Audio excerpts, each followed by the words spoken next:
Welcome to Highway to Helms in 3, 2, 1. Another day, another dollar as I holler to the world. I love the way I'm living, love the Gucci, love the girls, love the parties and the clubs, love the models and hot tubs, love the German engineering set on deep dish dubs. Another tour around the world, entertaining the fans. I love walking through the airport, taking pictures, shaking hands. Every day for me's an oyster, crack it open, find a pearl. I love the way I live is what I holler to the world. Wake up in my bed and I'm feeling. Echo. What it is, boy? What's happening? I gotta put you on the screen. Let me bring up. Huh? I gotta split screen that shit, man. There you are. Now don't be looking over here. Keep your shit over there. Let me go ahead and thank these sponsors. Welcome everybody. See, I keep looking at where the camera used to be. It's not there anymore. Now my shit's right here. All my shit's right here until we get the new one. Welcome everybody to, I guess, what might be the very last episode ever of Highway to Helms. Meteor's coming in. Yeah, if the world's gonna end on Friday, this is it. So this is what I got to offer to the aliens, this. Which is sad. And if the world's not going to end, then we'll be back next week. And you got a lot of Christmas shopping to do. I got a lot of Christmas shopping to do on Saturday because I ain't bought shit. I just assume the world's going to end on Friday. I ain't going to die broke. Why bother? Take Why it with bother? you. I'm taking it with me. Oh, good God Almighty. Got to thank Figure4apps.com. They are the producers of still the only official pro wrestler iPhone app, the Shane event. Rave reviews for the Shane event. Man, I get stuff every day from that gimmick. Awesome. I'm a wrestling fan app. they can't even see you, boy. Wrestlers, wrestling promoters, fans get this. Find out every wrestling event near you. It logs into the GPS on your phone and it'll take you right to the door. Same concept for MMA is I'm a Fight Fan. Also available on Android and iPhones, both of those. Available only on iPhone is I'm a Race Fan. The same concept, but for NASCAR and Indy racing. And same concept for comic conventions, available only on iPhone as of yet is I'm a Comic-Con fan. You've never been to a Comic-Con, right? No, but isn't there one in North Carolina coming up here soon? If you get I'm a Comic-Con fan app, you'll fucking know. How about that, Big Daddy? We also got to thank highspots.com. They have these motherfuckers are everywhere. Every show you go to, Highspots is going to be there. I believe they are. DVDs, paraphernalia, I love saying paraphernalia, wrestling masks, capes, action figures, championship belts, capes. Not caves like you belong in. But they got every stuff.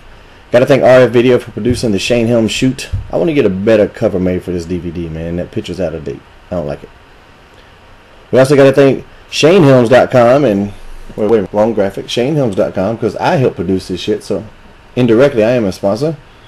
And we're sponsoring ChinlockForChuck.com, so don't forget to go there. Boom, let me bring up this title. As you can see at the bottom, Chuck Coates will be joining us lately. Chuck Coates is who we're doing Chinlock for Chuck for, and we're very glad to have him back. He would be the Chuck. He would be the Chuck and Chinlock the Coates, but, what? He would be the Chuck of Chinlock the Coates. Or Chinlock the Coates. I renamed that shit, man. I'm tired, man. I had to travel this weekend. I just can't do it like I used to, man. I heard, man. Yep. Anyway, here we are, H2H. There's a stairway to heaven, but there's a highway to Helms. Give me some good shit, Mike. What you got for me? Well, it's been kind of a rough week, I would say. You know, let's go ahead and get that elephant out of the room. You know, we can't be remiss if we ignored the tragedy. And, yeah, not you, Chuck. Yeah, the other elephant. Yeah, another mass shooting in a school. You know, yeah, those things are never, I mean, there's never anything good you can, I mean, the one that happened in the movie theater, I mean, there's nothing good you can say about any of them, but this one in particular, and the fact that it was in an elementary school with children, made it especially worse, I guess is what I'm trying to say. I mean, when I first heard about this, I was like, you know, here we go again, here's another crazy gunman, but just watching the news and seeing those kids and seeing their families and all that stuff, that was just heartbreaking. yeah, I couldn't leave the house, man. I was going to work out and, you know, just do my daily routine. And all I did was sit home and watch the news. You know, and I guess I have to recognize that being a new dad, I'm just a little bit more sensitive than I probably would. I think I'd have been sensitive anyway, but, you know, I imagine any parent feels the same. When you got your own kids and stuff, you just immediately think, what if it would have been them? And I don't even want to think about that. Yeah, that put me in a sad place, but I didn't want to leave the house. I just want to beat somebody's ass. You can't, you know, it's hard. I don't know. I don't know what the answer is. I think somehow we got to get the guns away. Get the guns away. But you know, like we've mentioned before on this show that we've armed the criminals. I mean, we've you know, just like we did with the Taliban, we armed the Taliban, and now we got to deal with their ass because we did it. And the same thing in America. We make guns so easily accessible, so That's easy true. to All get. over North and Ronald Reagan were arming them motherfuckers. So Yeah, they trained Bin Laden, and now like now we have to deal with that shit. You know, and you know, I like to use the analogy of giving matches to a kid. You know, you give matches to a child and your house ends up being burnt down. Who's to blame? matches. You don't blame the matches. You blame yourself, and then you take the matches away from the kid. You don't say, "Oh, it's my fault." Here, keep the matches. And that's what the gun lovers do. They want to take they don't want to accept the blame, and they don't want to take the matches away from the kids. And not all adults have the same mentality. They don't have the same IQ. They don't have the same mindset. So you can't treat them all the same and go, here, just because you're an adult, go have a gun. Yeah, Doesn't work. I agree with that. I do believe in the Second Amendment. I mean, I don't want to start a whole debate about it, but because I've kind of held back. I mean, a lot of times people get on Facebook and they, you know, when something like this happens, and I started to do that, and I felt like, you know what, that would be disrespectful to use what happened as a soapbox for politics at this point in time. I just wanted to let the situation and the families have their time and grieve and all that stuff. But yeah, something's got to be done. I mean, see, I thought the exact opposite. I thought there's not a better time to talk about it. You know, if we'd have talked about it more before it happened, well, it's maybe it wouldn't have. about now. Yeah, I mean, I promise you that. I mean, some people say it's too soon. I say it's too late. And I well, damn sure bet you that the parents think it's too late to talk oh about yeah, it. I'm sure. I mean, I just don't know what the answer is. I mean, I don't think it's as simple as a law you could pass or something like that. But I do have a question. I saw something. I don't know if you posted it or something about the statistics about the other countries, England, Japan, the gun deaths. What do you know? What the differences are in those countries with their gun laws? They just took them away. They made them so that you nobody couldn't. in the whole country can own a gun. I mean, I see. You people damn in sure Japan- can't. There's but I think the one country or continent, whatever, Australia kind of is the opposite. They put out the gun laws, and their actually crime just went up. But I don't. I had a cop from Chicago. I had a cop. Yeah, right. I had a cop from Chicago tells me, he goes, well, you know, Chicago's got the strictest gun laws in the country, and you know, we still got all this crime. And I came back and asked him. I said, well, then maybe your laws aren't as strict as you say they are, or two, you're not enforcing them. Because you can have all the laws in the world, but if you're not doing anything about them, does it matter? There's a difference in, to me, there's a difference in just criminals and thugs and guys that go rob liquor stores and stuff like that. Mm-hmm. I mean, most of those guys, you know, they have criminal records. They can't legally buy guns. But these mass shootings that seem to be getting more and more popular, and I don't know what the reason for that is. But I mean, most of those people don't have criminal records. I mean, they're not criminals. They're just which is see, that kind of plays into the part.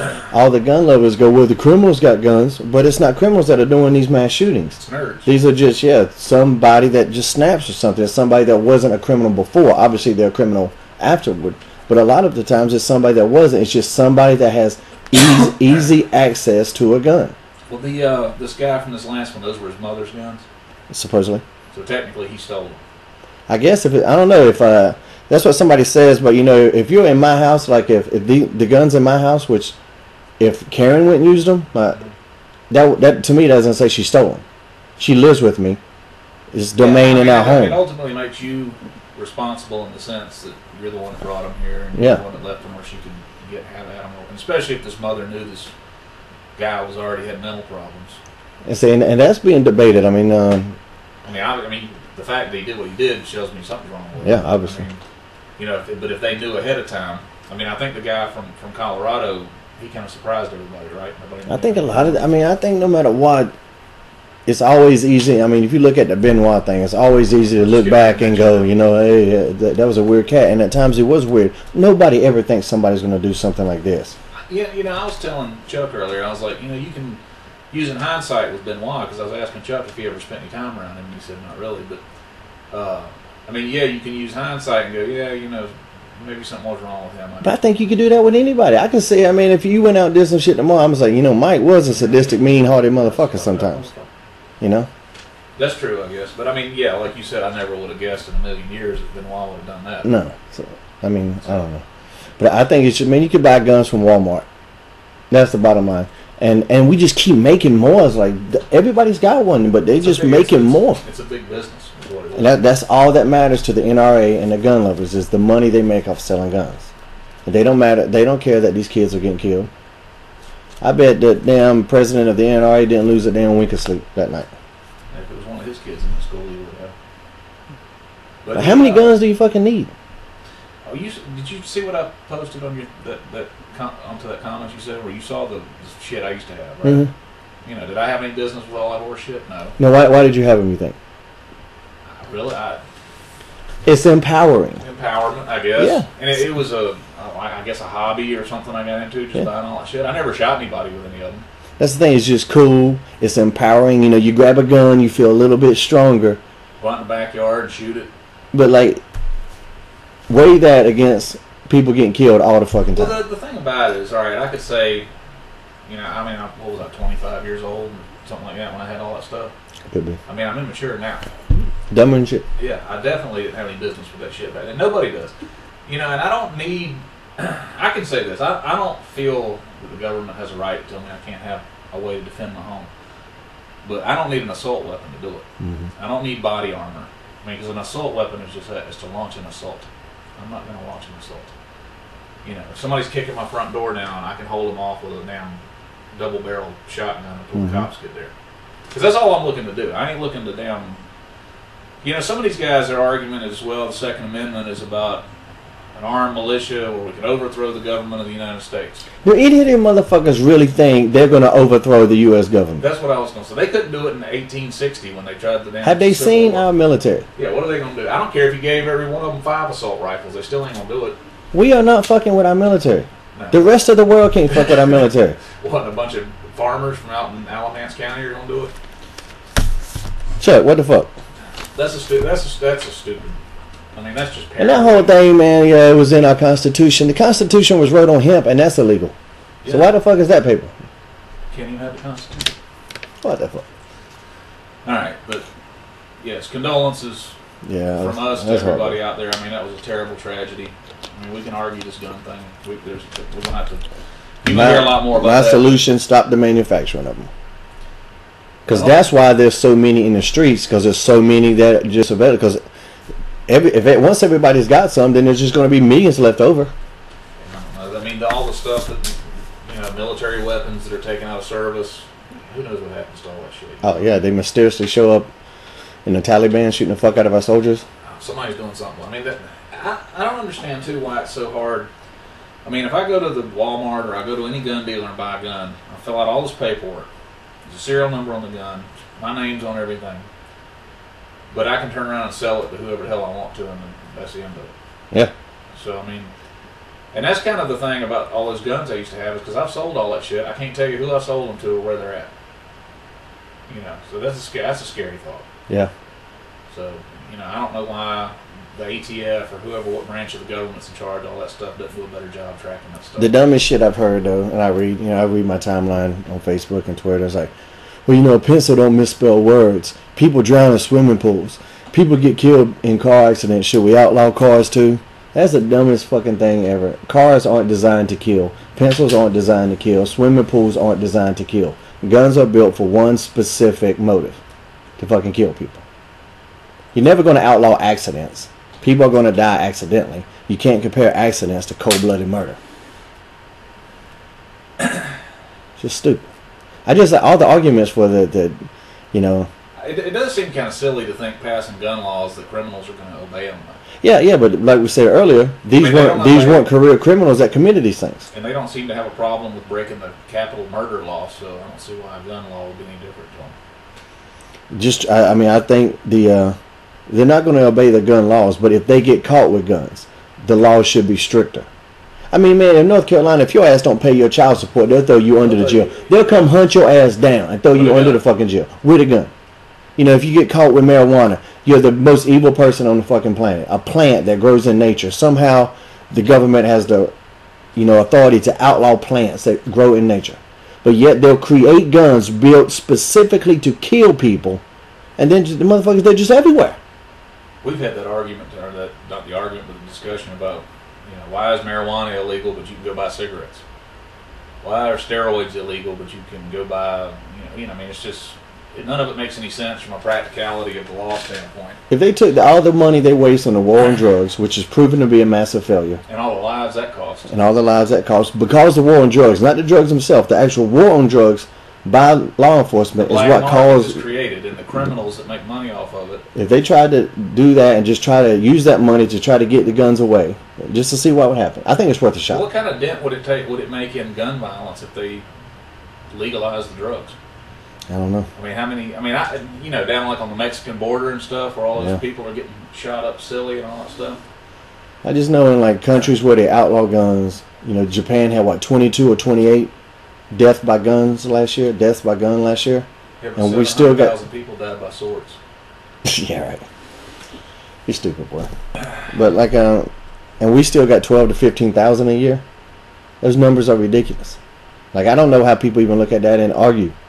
So damn. I'd like to do a little bit more research on that and see what. I mean, I saw somebody from England was posting something about some change they made in their gun laws a few years ago, and I don't know. I got to. And we're just more of a violent country too. We were built on violence. We condone it. We love it. The best movies are the violent shit. That's what this country does. The country was built on genocide. Look at when we came to this country, and the Indians were on our land when we got here. What was the solution? See, man. See, when you turn crazy, people are gonna look back on shit like this. That'll be played on the news, won't it? Yeah. No, they'll blame it on me somehow. Blame it on the Shane. Blame it on the Shane. Anyway, let's go to this quick commercial break. We'll be right back.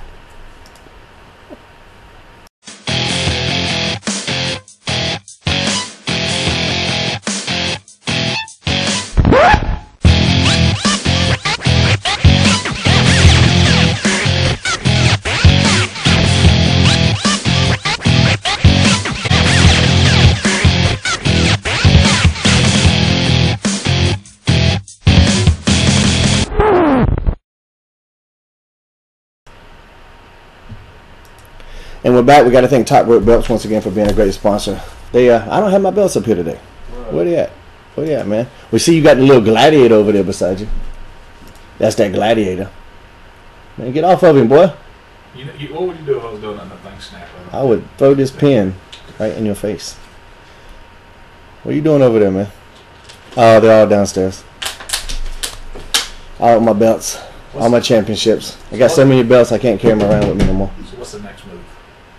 We got to talk about Raw, man. Let's once again, our condolences to everybody, the families and the victims. But I don't want to harbor on that too long. But I felt that we needed to discuss it, and we could probably go on for hours about that and not really get to a good resolution. So probably go on for hours about Raw and not get to a good resolution. Probably Raw did go on for hours and didn't come to a resolution. Did you like it? Thumbs up, thumbs down.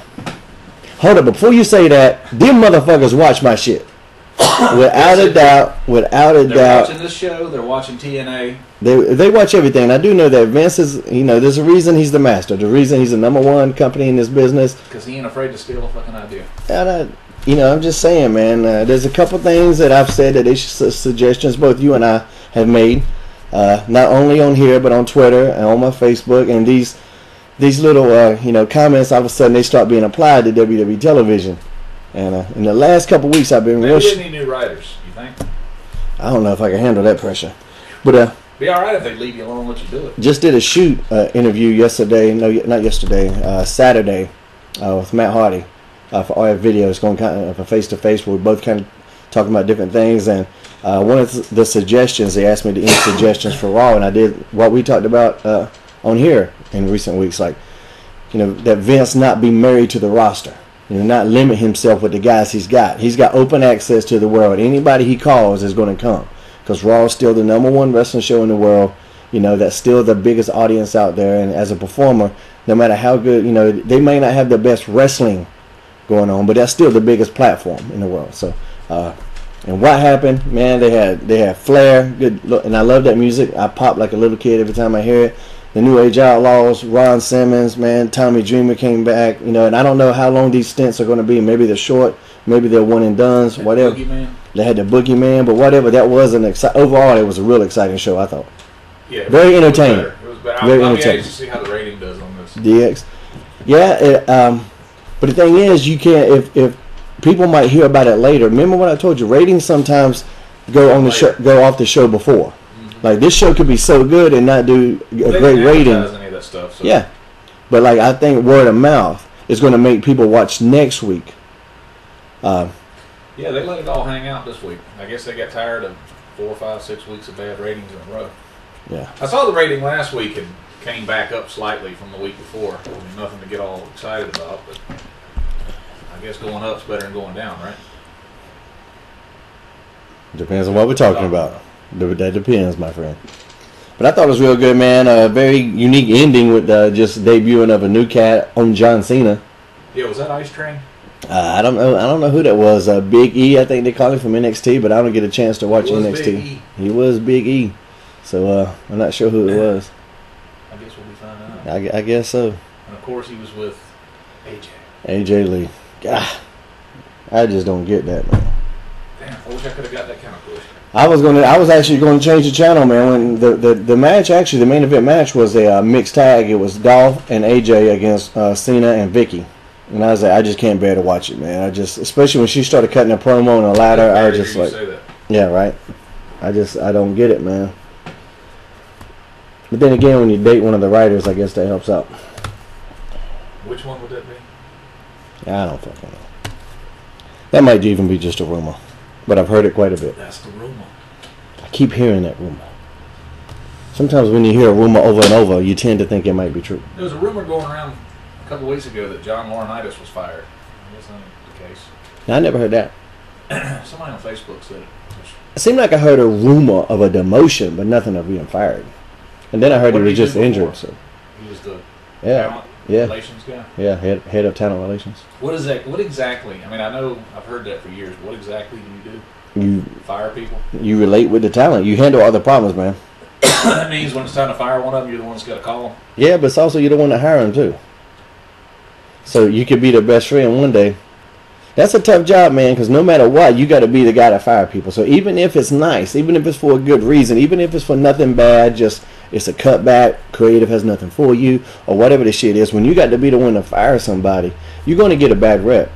I wouldn't want that job. Hell no. I don't know. Yeah, I could do it. Some people I didn't like, but damn. They'd be out of there. Who would you fire right away? All of them. Just everybody? Yeah, all of y'all get the fuck out. Mike, man. No, I don't know. That's shit. How many of them work up there? There's a couple hundred of them, ain't there? They need more, man, with all these hours. All these hours of television program they putting on. Damn right. But I thought it was good, man. I thought there was some good wrestling going on. They kind of put Claudio out there with Ryback, and I thought that was a throwaway deal. But it didn't have a finish. It was only like 2 minutes, and it's very inconclusive, so maybe it's just going to lead to something between those two. But I thought they definitely need a build-up. Now, is Punk and Ryback, are they done with each other, or is there more to come on that? I don't know if they're done, but I think Punk, of course, he might be out for a little while. How long is he supposed to be out? Ah, shit, I don't know. A little while? You know what they should do? I keep in mind, I don't know the extent of the injury, how long he's going to be out, but what if they did something like UFC, where they created an interim championship?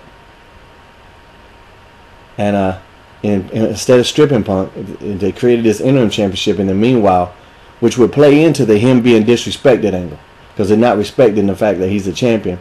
And then he could come back, and you got that champion versus champion thing. Why don't they just use that other belt that Sheamus and Big Show are fighting over? No, because, the reason they still have the other belt is because they still do different sets of house shows. And you got one champion on one thing, and then on the other. You told me that, but I'm still not following which one of them belts is supposed to be bigger or better. Or WWE's bigger than everything. Yeah, that's their main belt. But what does the other one exactly mean? That means you're the world heavyweight champion. You're the champion of the big show. They're trying to keep that lineage going because it goes back for whatever, big gold belt. They need another championship, and that's what it's for. To add the Strangler Lewis and the Missouri title? I guess. But the WWE championship. The Kennel Club championship. Some the shit. dog one. Yeah, fucking, and Super Cat. Okay, then. I don't know. Ideally, I would like to see, the definitive top title. It seems like the world champion. I that shit's confusing because I don't know. There's been points in history, even Jim Crockett Promotions, as great as it was, there was a time when they had about 30 titles. Mm-hmm. And I was like, well, which one of these Which one of these means more? I mean, I got that they used to have. You had the NWA. You had. I don't know what Intercontinental means. Intercontinental means world to me. Well, I know what the history of that belt. Yeah, I mean, I know what the history, but I'm talking about just the definition of the word. Intercontinental means between continents, right? So the that's the fucking also world. The champion if he's out on the high seas or something. Yeah, nobody's wrestling in the water. So the Intercontinental champion means world. Well, I guess that was the North and South America champion. Yeah, I know what it means historically, but I'm saying, what does the word what it Intercontinental used to be mean? was the old North I don't American care title. what it used to be. And then Pat Patterson won. Chuck. Okay. There may be people out there that don't know. And they probably don't And care. if they don't, they need to look it up on Wikipedia. But I'm just saying what Intercontinental means. When I hear that, I go, that just means world. Well, you had, in Jim Crockett Promotions, you had the Mid-Atlantic title. Let it go. You had the National Let it Heavyweight go. title. The U.S. Heavyweight title. What else was there? I don't know. They just had a lot of belts. I don't know what they, I mean, it's like everybody had one. Yeah. So... But they had a lot of the territories, too, back in the day. Especially in the I think what they were territories, doing was everybody vacuuming had. up other territories' titles, weren't they? Yeah. Going, no, we don't need that anymore. Yeah, I would get rid of, I mean, if I had to, you know what I mean, I guess. Like I said, I don't understand the Intercontinental title. I don't know what, you know, that to me means world. So I would get rid of that one. I would keep the U.S. title. What does it mean? Just U.S.? The champion of U.S. What is And it wouldn't be different, man. It would be cool actually to have a European champion like they did. That meant some shit. I mean, at least you know what it means. It'd be You're cool if it representing was Europe. A European guy, like Sheamus or Regal or Finley or one of them guys. Well, and then a European guy be the U.S. champion? Yeah, that's kind of what they're doing now. Does he? See, when Nikita came and won the U.S. championship, remember how much that meant? The fact that the big bad Russian was the U.S. champion? That was fucking heat back in the day. Heat, boy. Now, like, all the foreigners win the U.S. title and it don't mean shit. There's no foreign heat. Yeah. Because we're the fucking bad guys in the Yeah. world. We go over there and win a belt, they all hate us. Yeah. Why we the bad guys, man? Complete reversal of fortunes, if you will. I think we were always the bad guys. We just didn't know it. We just thought they were the bad guys. Yeah, we blamed the Russians on everything. The motherfuckers up there starving to death in the snow. But they did it. Yeah, we tried to portray them like they're fucking bad and evil. They're over there fucking shivering and freezing to Something death. to eat, comrade? Yeah, that's why they call it the Cold War. Well, the motherfuckers were cold. Yeah, they're fighting in the fucking frostbite. Damn. But I don't know. That was the damn days back then, boy. Yeah, I was talking too about Ryback. I had to bring Nikita up and say, what do you think about Ryback being compared to Goldberg? I go, Goldberg wasn't the first Goldberg. Goldberg was patterned after Steve Austin. But I would compare the Goldberg push to Nikita. You could compare it to the Ultimate Warrior. You could compare it to Andre.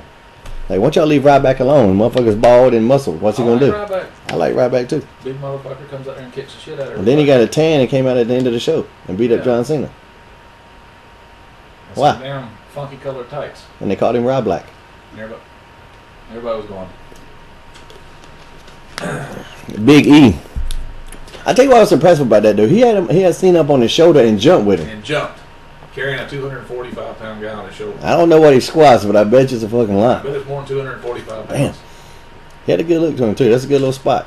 Good You little don't spot. remember Ice Train? Yeah, I remember Ice Train. Don't I remember look like Ice Train? Phew. Why? Because he's black? And big. You got that little high top fade. All right. Ice Train had that big jawbone, man. A little goatee. Ice Train. He was mean mugging all the time. Freight Train. Freight Train. I don't remember Freight Train. Freight Train Jones, Rufus R. Rufus R. Yeah, he didn't look like none of these guys. Rufus didn't like nobody either. You know something about Abbott and Costello short film? What about oh man, we didn't get to do a show last week. I should say Mike had the flu, and Something, whatever it was. I fucking hated it. had the HI waiting on V. What'd you say when I called you and said you want me to come over there with this shit? Fuck no, Keep your ass home. keep your ass home, man. I got a little kid over here, man. You We didn't can't. have to deal with that, did you? Hell no. But we didn't get to do last week, man. But it was a good Raw, a good UFC. And did you see Pacquiao? Did you see my beloved Manny Pacquiao? Did you see that little graphic they posted where it showed all the different positions to sleep in? Yeah. And the Pacquiao was... Perfect punch. Ain't much you can do about that shit, man. Let me tell you what, Marquez physically looked like he'd been in the gym. Was that mean, Marquez? He was mean.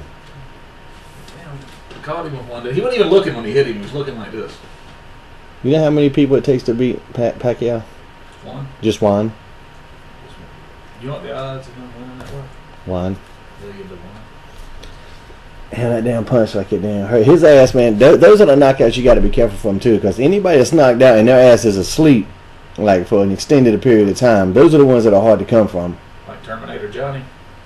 Like Terminator Johnny. But I'm talking about like especially fighters that they're not used to getting knocked out. It doesn't really. If you look at Roy Jones Jr., when his ass finally got knocked out, man, he wasn't right for a long time. Yeah, he wasn't right for a long time. Chuck Liddell's actually another perfect example. Once he started getting knocked out, it was just over. What about Ray Mercer? Ray Mercer, yeah, you can't knock him out. What did I know Pacquiao's? He wasn't under. He's lost what 5 fights. Yeah, he's lost a couple. But has he been knocked out? Not like that. I don't think nothing like that. I think he's been knocked. I don't even know if he's been knocked out. I'd have to check. I know he's been knocked down. Definitely been knocked down. It seems like he's been knocked out before, but nothing like that. I want to suggest a knockout is in, hey, you done? Yeah, well the referee's like, what? Nah, fuck it. There was no count. I don't think the ref got the one. What do you do? Just look down there and say, This motherfucker's over. Yeah. But I won huge on the UFC that night too. We had the show, the Headlock for Autism in Clayton. Thanks everybody for tuning in. We have raised $3,200 for autism. Thank you. Singles match, myself and C.W. Anderson. My first probably real challenging, only second singles match I've done since I almost lost my foot. And so that shit blew your ass up too, didn't it? I was tired, boy. I'm gonna tell you. Damn, I walked back there and saw both of y'all, and I was like, damn. I'll tell you my weakness. I'll give y'all my weakness. I can't do heavy cardio with my foot. That's still what limits me. I can do heavy cardio. I just choose not to. Fucking anything you do is heavy. When you walked up those stairs, that was some heavy cardio. You know what them steps said? Them fucking stairs saying this shit's heavy. But it was real fun, man.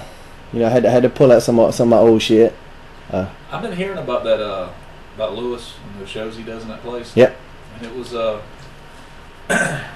it was a really good show. I mean, I guess you'd call it a sellout, wouldn't you? Yeah. That'd turn people away. Yeah, because it was I mean, it's not a very big venue, but he sells it out, and it was a really good crowd. Mm-hmm. I mean, to me, that's a good combination. That's better than booking a place that'll hold 5,000 people. And Lewis, I like Lewis more. And I forget the name of the promotion. I think I already deleted the graphic. NACW or some shit like that. I don't even know what that means. North American Championship Wrestling or North Carolina Championship Wrestling, something like that. But yeah, he does. I mean, he's got like new guys, established guys. He's always tries to have a legend on the show. He had a couple in there: Ricky Morton, the Barbarian, your boy George South. Yeah, he had Ricky. He had the Barbarian. He had that goofball jabroni George South. The goofball jabroni George South would kick your ass. Yeah, I'd like to see that. I love Jesus. Listen. Who else do you have? No, but yeah, I mean all those shows. I mean, you see the ones he's booked before. He's had Jerry Lawler there, $1 Million Man. I think has been in there. Yep. Ivan comes around. I think his next show is going to be a tribute show to Ivan Koloff. And Ivan deserves tribute. Something that surprised me. I hadn't seen Ivan. Actually, I saw him in Walmart, but he was sitting at a table. I haven't seen him in a while. He's kind of hobbling around a little bit. He was at WrestleCade, didn't he? Yeah, but that's the first time I've seen him in several years. I imagine he's old as fuck, ain't he? Yeah, I know, but I mean, is he injured? Is that temporary, or is that just the way he is now? I don't know, man. Because that's about the way I am, and I'm a lot younger than he is. I mean, he wrestled, God, what did he put 4 decades in? You remember that crazy bump he used to take where he'd get on the top turnbuckle and take that nutter straight down on the top rope? You ever seen that bump? You know what I'm talking about? He'd get on the top turnbuckle and somebody would push him or something. He'd just jump and just damn nut himself right in the center of the rope. Yeah. And he didn't, I could do that, but I could land on the rope and land on my feet at the same time, and I wasn't really. His legs were too short and he'd just be bouncing on his balls. He'd take the whole rope, and I was like, damn. I saw him, man. We were in a locker room one time, and I was like, the locker room was really fucking big, and his section was probably 20, 30 yards away is how far that locker room was. It was really, maybe 20 yards. It was that fucking long. And he had shaving cream, not whipped cream, but shaving cream, and all, piled up on his head. And from a distance, it looked like blonde, white, curly hair. And I thought he grew his fucking hair out, and I was going, what the fuck is that? It was that big shaving cream. What was he doing over there? Yeah, but at first he would just I guess he was just letting it soak in or some shit, and I was just like, what the fuck is that? And I was like, Ivan grew his hair out, and they're like, what? And Buddy Jack Koloff? Yeah, Buddy Jack, and everybody kind of scooted over there and came back, go, you dumbass, that's shaving cream. Now that WrestleCade show, did we ever talk about that? Yeah, we talked about the show. That was a lot. There was a lot of people at that show. You see the tangents that we go off on? I just had a path I was talking about with some shit. Now we're on WrestleCade. Now we're going back 3 weeks. I was talking about the UFC. No, I was talking about that show in Clayton. Autism. Yeah. Oh, thank you. I thanked everybody. So that was good. We're done with that. I don't know what else you want. No, then I wanted to talk about that UFC. Are you getting into this shit, man? Because we talk about UFC on the show. That's a part of my fan base. You got to help me out here. These pay-per-views I got to buy. No, that shit was on free. Free 99. $3.99. You know, text me the next time one's coming on. I want some cash on that one now, Chuck. Chuck's like, once you donated the chin light for Chuck, I might, because I lost it the very next day in the NFL.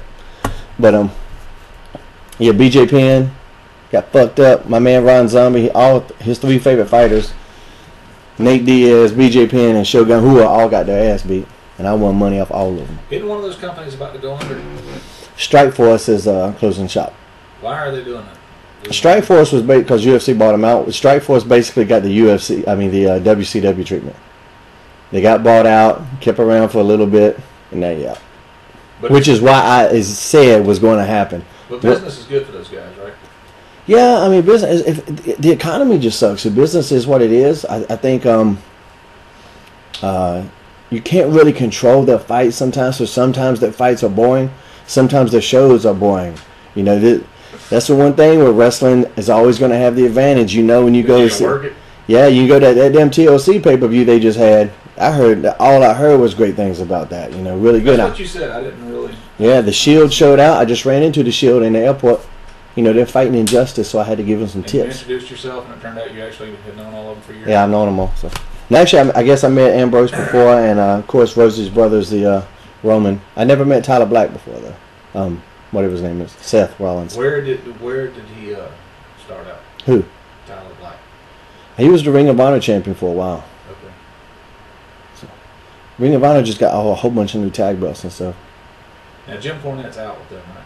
I don't know. You said something about that last time. That's what I heard. I mean, I always take things with a grain of salt until I. Yeah, you carry salt around with you? Yeah, and pepper, and a jar of mayonnaise. I take things with salt, pepper, a little bit of mayonnaise, A little tomato. lemon juice, a little parsley on the hair. Nah, I don't know who's booking up there. I don't know. No, I said, and then what I heard about it wouldn't surprise me. I just heard he had one of his shit fits, and that was the end of that. Matt just worked for him Yeah. yesterday. No, Sunday. Now, what's he doing? Is he full time with him, or is he just doing some appearances?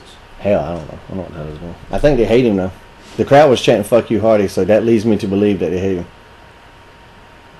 But I'm not. But I'm not sure why. I know like Ring of Honor crowds sometimes, and that. Well, he gets that reaction a lot.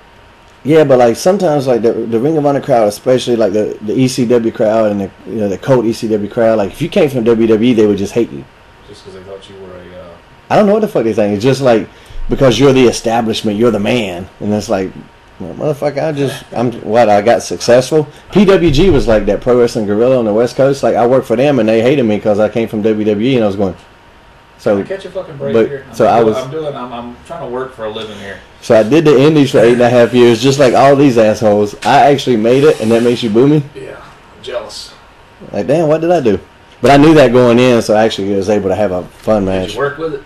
I tried. I worked that Joey Ryan kid, and he wouldn't turn heel. The crowd was all. I mean, he wouldn't turn babyface because he was in. Yeah, didn't know what he was doing. He was in on the booking. He wanted to be one of those heels that got cheered, and I was like, well, shit, they're all booing me. So I got on the microphone and I laid into him, and I was like, shit, I can switch it. You know, it don't mean nothing to me. One of us has got to do it. Yeah, and I was like, man, I'm being healed. He's like, no, no, no, and he couldn't switch it up. Very, very disappointed in that kid. Just booked Marty to come up there, and then he'd have been all set. Yeah, all right. So, but it is what it is. The TNA had a really good pay-per-view, I've heard. I haven't seen it. You just don't watch nothing. I ain't going to pay for the shit. But if you buy it, I'll be glad to go there and watch it. I was going to buy the TLC, man. I said, you can come on and watch it today. No, not the horse shit. I'm talking about TNA. TNA's good. Where's Sting at? I don't know. You don't keep up with this stuff, do you? Yeah, but I mean, I don't go into the back stories of it all. I try to enjoy it. Man, if information comes to me, I know how I am. I'll come out here and spoil it. So I don't want to get no backstage stuff. I want to watch it. I want to review it and be a fan again. No, I am a fan of TNA. I like that show. I can watch that show. It's enjoyable. It's not 6 hours long. Yeah, it does. It does go by pretty good. When when it's over, it's over. I can go to sleep. What happened? You know, Velvet Sky return. Yeah, I saw that. Actually, she looked really good too. That was that match was good. That damn Divas match on Monday night, this was awful. I heard that Caitlyn chick is good too, so maybe she just hasn't had an opportunity to really show off what she can do. But it wasn't a good one Monday. But I don't know what kind of time they had either, because it went by pretty quick. There's something about her. I don't know what it is. I mean, she's attractive, I guess, but she's just something annoying. I don't know what it is. It might be that black and white hair. Does that annoy you? It might be like the black and white cookie. The black and white cookie bothers you? Yeah, it's like watching David Duke and Farrakhan. They need to make a decision. Something. Why do you do it? I don't remember what. The thing is, when by the time Tuesday gets here, the TNA's been so long ago, I can't remember what happened on the show. I see We're a Christian. I keep seeing We're a Christian. They're flying him in, but I haven't seen him on TV in the last couple of weeks. Haven't seen him since that match with Rude, right? That's the last time I remember seeing him. Which he had 3 really good matches in a row. Yeah, well, it's good not to overexpose him right now. I think that's one of the things they got going for them. I mean, they got people that, you know, are on their roster, but they're not on TV every single fucking week. So, Aces and Eights. Big Luke Gallows had a match with Kurt Angle about 2 weeks ago. Okay. There's a big wet spot in or around his asshole. What was that? I'm guessing shit. That's what you're guessing? I mean, based on the location. But I'm not sure. I can't say. The only reason I know about this, people, is because Mike took a picture of his fucking TV screen and sent it to me. It's like, what the fuck is this? All right. Luke, I love you, brother. I don't know what that was. I don't know what the fuck it was. I really don't want this big motherfucker to beat my ass the next time I see him. Now, Luke, that was Mike that sent me that. He goes, did he shit his pants? I saw something. There could have been some shitting of the pants. Maybe he just sat in something. Who knows? Could have just been ball sweat, man. You can't go out there wrestle in jeans and not have some ball sweat. Every time I've ever tried to wrestle in real pants like that, you know what happens? Tear the ass out of him. I heard Kurt Angle's hurt too. Knee or shoulder or nuts or something. I don't know. He was like looking like he hadn't been in the gym in a while here a few months back. Now he looks like he's back in shape again. It happens. It happens. It happens. The whole not being in the gym for a while thing's been happening with me for like 10 years. And I'm still anticipating that getting back in shape. Did you go to the gym today? No. Your text last night said that you're working out early, and that's why you couldn't be here to watch the TLC. Yes, but I was dressed. I got my Planet Fitness shirt on. I was ready to go. Do you like Planet Fitness? I fucking hate Planet Fitness. I do not endorse Planet Fitness on Highway to Helms. I was just wearing a shirt at the gym. No, I don't like There's some judgmental pricks. I can't wear my bandana in there. And they don't like people that apparently lift weights. Yeah. Well, I guess. The whole thing is they don't judge people, but they're the most judgmental motherfuckers ever. Have you seen the big siren they got on the wall? If you drop a weight or fart or something in there, and they'll put the alarm off on you? Did I say fart? Yeah. I meant drop weights. Because I wouldn't know if they would set the alarm off if somebody actually farted. I've had to go to a couple of my travels, and it's always... You know, I work out at the one, remember over there on Western Boulevard where the Big 8 gym used to be? No. Anyway, that's where the one I work out at is now. But then Notorious David Taylor started going, so I've been meeting him at one over there by Crabtree. And I like the one at Crabtree better because they're not as strict. I don't know if they let you wear it. Yeah, I should just come to that one in Clayton. That place was hooked up, wasn't it? Yeah, that's a great gym, Clayton Fitness. Yeah, that place had it going on. I work out here in Smithfield Body Fit because it's a mile away. But see, I'd love to go to that gym, but it's Planet Fitness is cheap too. It's $10 a month. Really? Yeah. Well, there you go. I guess I could be as judgmental as they want. Tell me to take my fucking bandana off. No, but they and two is when I had green hair, and I was like, I said I wear this because I got green hair, and I try to keep it concealed. Now, we don't judge, but we're judging you for that bandana. All right. You should have said I'm a Muslim, and this is what I wear as part of my religious ceremony. I carry a bag with me, a little gym bag with my little straps and headphones in it. I went in there one day, and I went in there and they walked in and said, "Hey, you got to get rid of the fucking bag." Get rid of your gym bag? Yeah. Why? I said, "That's my gym bag." I said, "I don't care." I said, "I'm in the gym." What do you want you? Where do you carry your shit at? They said, "You got to go put it in the locker." I said, "My straps are in there. Am I going to go to the fucking locker every time I need to get my straps out to go sit?" Well, I'm gonna tell you. I'm gonna tell you, fuck y'all, I'm out of here. So I started going to a different one. The other one I go to with notorious David Taylor now. What would he do if you just said, no, I'm working out, get the fuck out of my face? Get out of my face. I don't know. Probably get the police to come take your ass out of here. Were you breaking the law? Breaking the law. I don't know. That pissed me off. And the other thing, too, is the one at Western Boulevard I used to go into. I hadn't been in there when Victoria had that surgery. I didn't go work out for about 2 months. I went back in there and all the damn 12 years. free weights were gone. Did I say 2 months? I meant 12 years. I went back in there and all the free weights were gone. Because they were free, people took them. I guess. I walked over there and Chuck, what do you do when you see some shit for free? I'll take there and I it. set my shit down and I said, Why do you do it? Anyway, man, why are we talking about these assholes? I don't like it. no. We said we weren't going to put them over and that's all we're doing. My point I was trying to make is notorious David Taylor is the one that canceled the fucking gym this morning, and not me. Tell him to quit emailing me. Text me. I ain't got time for his childish emails. Asking me about t-shirts. What'd you tell him? The t-shirts will be here. Tell him to go fuck himself. Speaking of t-shirts, man, the Chin Lock for Chuck t-shirts, they're going to be on sale, I'm guessing relatively soon. I don't know. And you can get them at chinlockforchuck.com. And we will be right back after this short commercial break. This is Stone Cold ET, and I just want to order a couple White Castles to go. So sorry, can you repeat that again? I said Stone Cold ET would like a couple cheeseburgers and maybe a drink, and I'd like to get out of here as soon as possible, and that's the bottom line. Hey, do you want to pull up? 'Cause I can't understand anything you're saying, please. Okay, you want Stone Cold ET to pull up what side? Just pull up to the first window. Okay.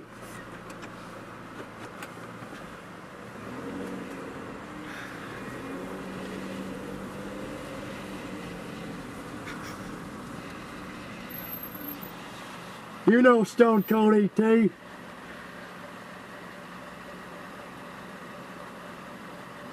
This window? Next one.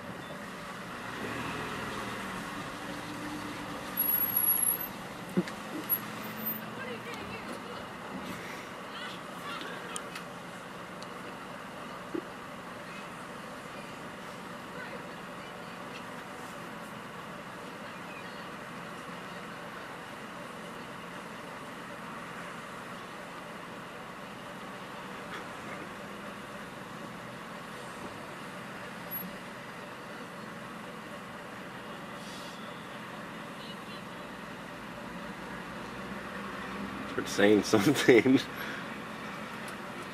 This is Stone Cold ET, and I want to order a couple cheeseburgers, and that's the bottom line. Cause you know Stone Cold ET like to come to White Castle, order a couple cheeseburgers to fill me up before I whoop some ass. Give me a hell yeah if you're down with Stone Cold ET. Oh, hell yeah! Cause Stone Cold ET likes whooping ass. When Stone Cold ET rides a bicycle, I ride it long, I ride it hard, just like the Texas rattlesnake when he's done whooping Vince McMahon's ass. Give me a, oh, hell yeah. What'd you say, ET? What? What'd you say, ET? What? I said I want to order 2 cheeseburgers, and that's the bottom line. Cause now Stone Cold love a little White Castle burger with a little onion, with a little meat on it. Cause there's nothing like Stone Cold Steve Austin eating those little White Castle burgers. You know Stone Cold like a little White Castle action. Well, I'm busy fighting off the aliens when I'm busy beating the crap out of Will Smith in Independence Day or beating him up in iRobot. Stone Cold ET is gonna whoop some ass. Give me a hell yeah. Oh, hell yeah. Stone Cold ET is gonna whoop some ass. And that's the bottom line. Hell yeah. What do you think about Stone Cold ET? Stone Cold ET. That shit's awesome, man. I love wrestling fans that do fun shit like that. I like people who do good at voice impersonations. Huh? Huh? I will fucking kill you. Please do. I want to get Stone Cold ET on the show. Stone Cold ET, if you're out there. Has he got information on there to book him? What, fly him in? We'll fly you to North Carolina. Yeah, we'll get him on channel out for Chuck. We'll do it that week. Do a run in. With them little legs. Fucking. There's another one out there where he does a sit down with some guy, and it might even be the same fucking guy. I don't know if it, whatever. But the other guy's Matthew McConaughey. And then E.T. starts chasing him around, but of course it's real fucking slow. But the other guy who sounds, I don't know, like I said, it might even be the same guy doing it. I only saw it the one time. Does a pretty good Matthew McConaughey too. It's pretty good. Anyway, man, I want to get I gotta show these pictures up real quick, man. Did you see the picture of me and Kelly? Yes. That's from this weekend. She got the brown hair, sporting it now, don't she? Well, looking good. See what happened was she knew the superhero was showing up, so she got in Lois Lane mode. That's what I'm saying. What's her real name? She's got like a cool Barbie Blank. Yeah. Like And also, I had the 3-count shirts. I found a box of 3-count shirts. Yeah, there was a funny story I talked about when I first met her. And she told me her name was Kelly, and I go, "Your name's Kelly?" And she goes, "No, my name's Barbie." I was like, your real name is Barbie? And she goes, "Yeah." And I was like, "What's your last name?" She goes, "Blank." So your name's Barbie Blank? And she goes, "Yeah." And I go, "What the fuck is Kelly?" And she goes, "I don't know." Where did that come from? I don't know. Why is it the same name repeated twice? I don't know. I would like to know, did they just say, "How about Kelly? Kelly. Like, I would like to know the train of thought that got them to that area. They were probably going, let's see, Kelly, and then swapped out and said, "I like it." Yeah, right. And they said, "Okay, you're Kelly." Forgot the guy's name, but this guy did a cool painting of me too. And he said he watches the show, so here it is. Thanks. I forget your name, but there it is. Got a boy. Anyway, don't forget I got Battlecade coming up when is it? December 29th in Gibsonville, North Carolina, which is named after Robert Gibson from the Rock and Roll Express. And that is a true story that we made up. That will be December 29th. I got one more little short commercial we need to go to, and then we're going to be back with Chuck Coates. In this business, he's a smart, calculating man, and he's a master of creating things. A very creative man. He put that gimmick on me, Harley Davidson. And same thing with Lawler. You know, Jerry Lawler he's drove by millions of gyms, but I don't think Jerry's ever actually been in a gym. But you know what? To his credit, he always kept himself looking good in the ring, and his presence in the ring was so dominating in the way he knew exactly when, where, and how to do what he did. He knew how to throw the punch. He knew how to work the crowd. He was a magnificent showman. Then to Jerry's credit, he never did drink and do any kind of side substances. He was pretty much focused on that. There was a while there when I had a little problem with John Studd. Me and John, and I love John now. And this is New York? Yeah, in New York.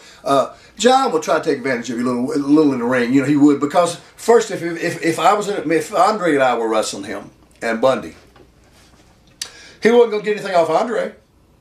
He had to take it on me, because you know that when you give it to Andre the tag, it's going to be the Andre thing, because Andre would do the Bundy and Stud thing, you know, blah blah blah. Right. Then we started shooting those vignettes of Hogan training me. Yeah. And so that's where my career was born. And the first official WWF match I had was in Poughkeepsie with.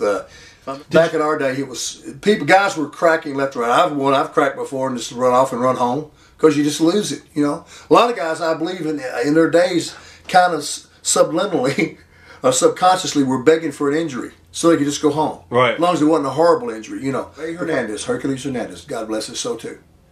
He went 90-some days in a row without missing a match. He worked every night, 90-some days. If you're babyface, heel, good or bad, if you go that bar long enough, you're gonna have problems. Hercules Hernandez, who we just mentioned, he lost a lawsuit somewhere in the middle of the country, in some little town, because he was in the bar and he got in an argument with some dude. I was one of the first guys that got the shot that came from the Memphis territory to the WWF, right? Right. And the Hillbilly Jim thing got over, you know.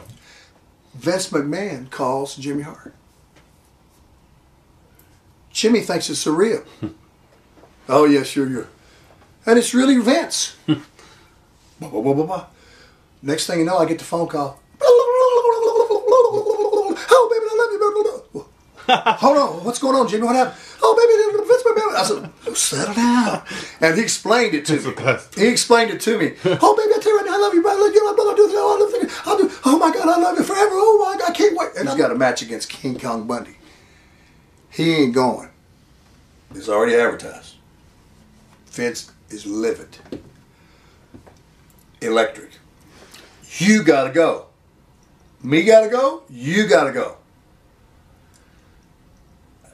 How am I going to get there? Commercially, they hired a Learjet. So I'm flying along, and one of the captains says, hey, you must be a pretty important guy. And I'm sitting back there going, me? He said, yeah. He said, you must be a pretty important guy. I says, why you say? He says, wow. He says, just flying you over here by yourself. I said, how much does it cost to fly me? He says, $27,000. Now remember, this is in the 80s, brother. This is in the 80s. I said, before you take me to the arena. He said, no, just take your time. He said, don't worry about it. I said, no, I need to get there. He says, don't worry about it. He said, I'm to take you to the hotel. I said, brother, I got to be at the Providence Civic Center. The dude looked around over the corner. He says, Uncle Elmer showed up. Wow. That's heat. He cost him 27 grand for me. Let me say about Andre, I miss him very much. He left us too soon. And he was always wonderful to me. We had some good laughs together. However, I must tell you, if he liked you, he liked you. If he didn't like you, he wouldn't give you time of day. I didn't care if you were a socialite, a dignitary, a movie star. It didn't matter who. He didn't care. Everybody knows the story about Dynamite Kid, a vicious ribber. Everybody knows he likes to rib, and he'd like to do all these kinds of things, and you know, and he's shit disturber, so to speak, and then he'd be a little bit salty, and he was rude. It ain't my fault. Nobody told him to go out there and abuse his body, take all those bumps, jump off the top of the ceiling into a teacup because it's cool. Oh, it's cool now, but when you get to be older and you're in a wheelchair and you got a million pains, now who's cool? Now who feels good? See, that's what I'm trying to say. But nobody, all the times that I've seen him, you're drinking some water. I've never seen him drink a glass of water in my life. He was either coffee or beer. He never had, and a cigarette continually in his mouth. So you know he was burned, and then like I say, he was mean to his family. Got thrown away. Nobody cares about him. I didn't see it happen. He showed up in about a half hour after it happened and was smiling like this with his teeth missing. Look, Jim, his teeth were gone. You take drugs, you drink on top of them, you might not wake up. I got 50 guys I could start naming names off here. That's all happened to them. And that's what I say. I want to go back and say about these guys in this business. All these guys running around here talking about how cool he's doing all these crazy, amazing bumps. It's supposed to be entertainment. If you can't figure out how to entertain yourself, the people, without killing yourself, then maybe you need to get another business. That's just my way. Well, that's why they're all running around here with hips and all weird looking and stuff like that. And I ain't got none of that. Everybody asked me what happened to Chris Benoit. It wasn't steroids. If it was steroids, every bodybuilder and powerlifter and shot putter in the world would be killing people. They take a lot more than he took. It's not steroids. Concussions. I know for a fact he was knocked out every weekend for years up there in Calgary when he was coming down from Edmonton, wherever he was from, down to Calgary to try to learn how to wrestle, because Bruce Hart told me he just wanted to be like Dynamite Kid so bad and do that head thing. He would get up in the corner on the turnbuckles and come off there, and he said knocked himself out every time. We're in the Joe Louis Arena. I'm wrestling Rowdy Roddy Piper in Detroit, Michigan. Hillbilly Jim, babyface. I go out there. What the hell is this? They're booing me and cheering him. That's when I knew the business had done gone crazy. I said, boo. And we're back, and joining us in studio, Chuck Coates. You can see him at Chuck Coates 15. What does 15 stand for? My baseball number in high school. No, okay. It worked. Hell of a story there. As you guys know, we've had Chuck on the show before. You can go to Chinlock for Chuck to find out more information about the big show we're doing January the 15th. Durham, North Carolina, Durham High School. Is it Northern Durham? Northern Durham. Northern Durham, not to be confused with Southern Durham, because there is a Southern Durham High School. As you can see, some of the participants of this event are going to be Matt Hardy, Jeff Hardy, James Storm, Steve Carino, C.W. Anderson, Gunner, Ring of Honor #1 tag team contenders, I believe now, Cedric Alexander, Caprice Coleman, Christian York. We got just a slew of guys coming, and they're all doing it to benefit and to help the guy that we all know and love, Chuck Coates. Chuck, it's good to see you going well, man. Is all the chemotherapy, is all that over with? Or I'm presently, actually tomorrow morning at 8:45 at Duke University, I'm getting my last PET scan.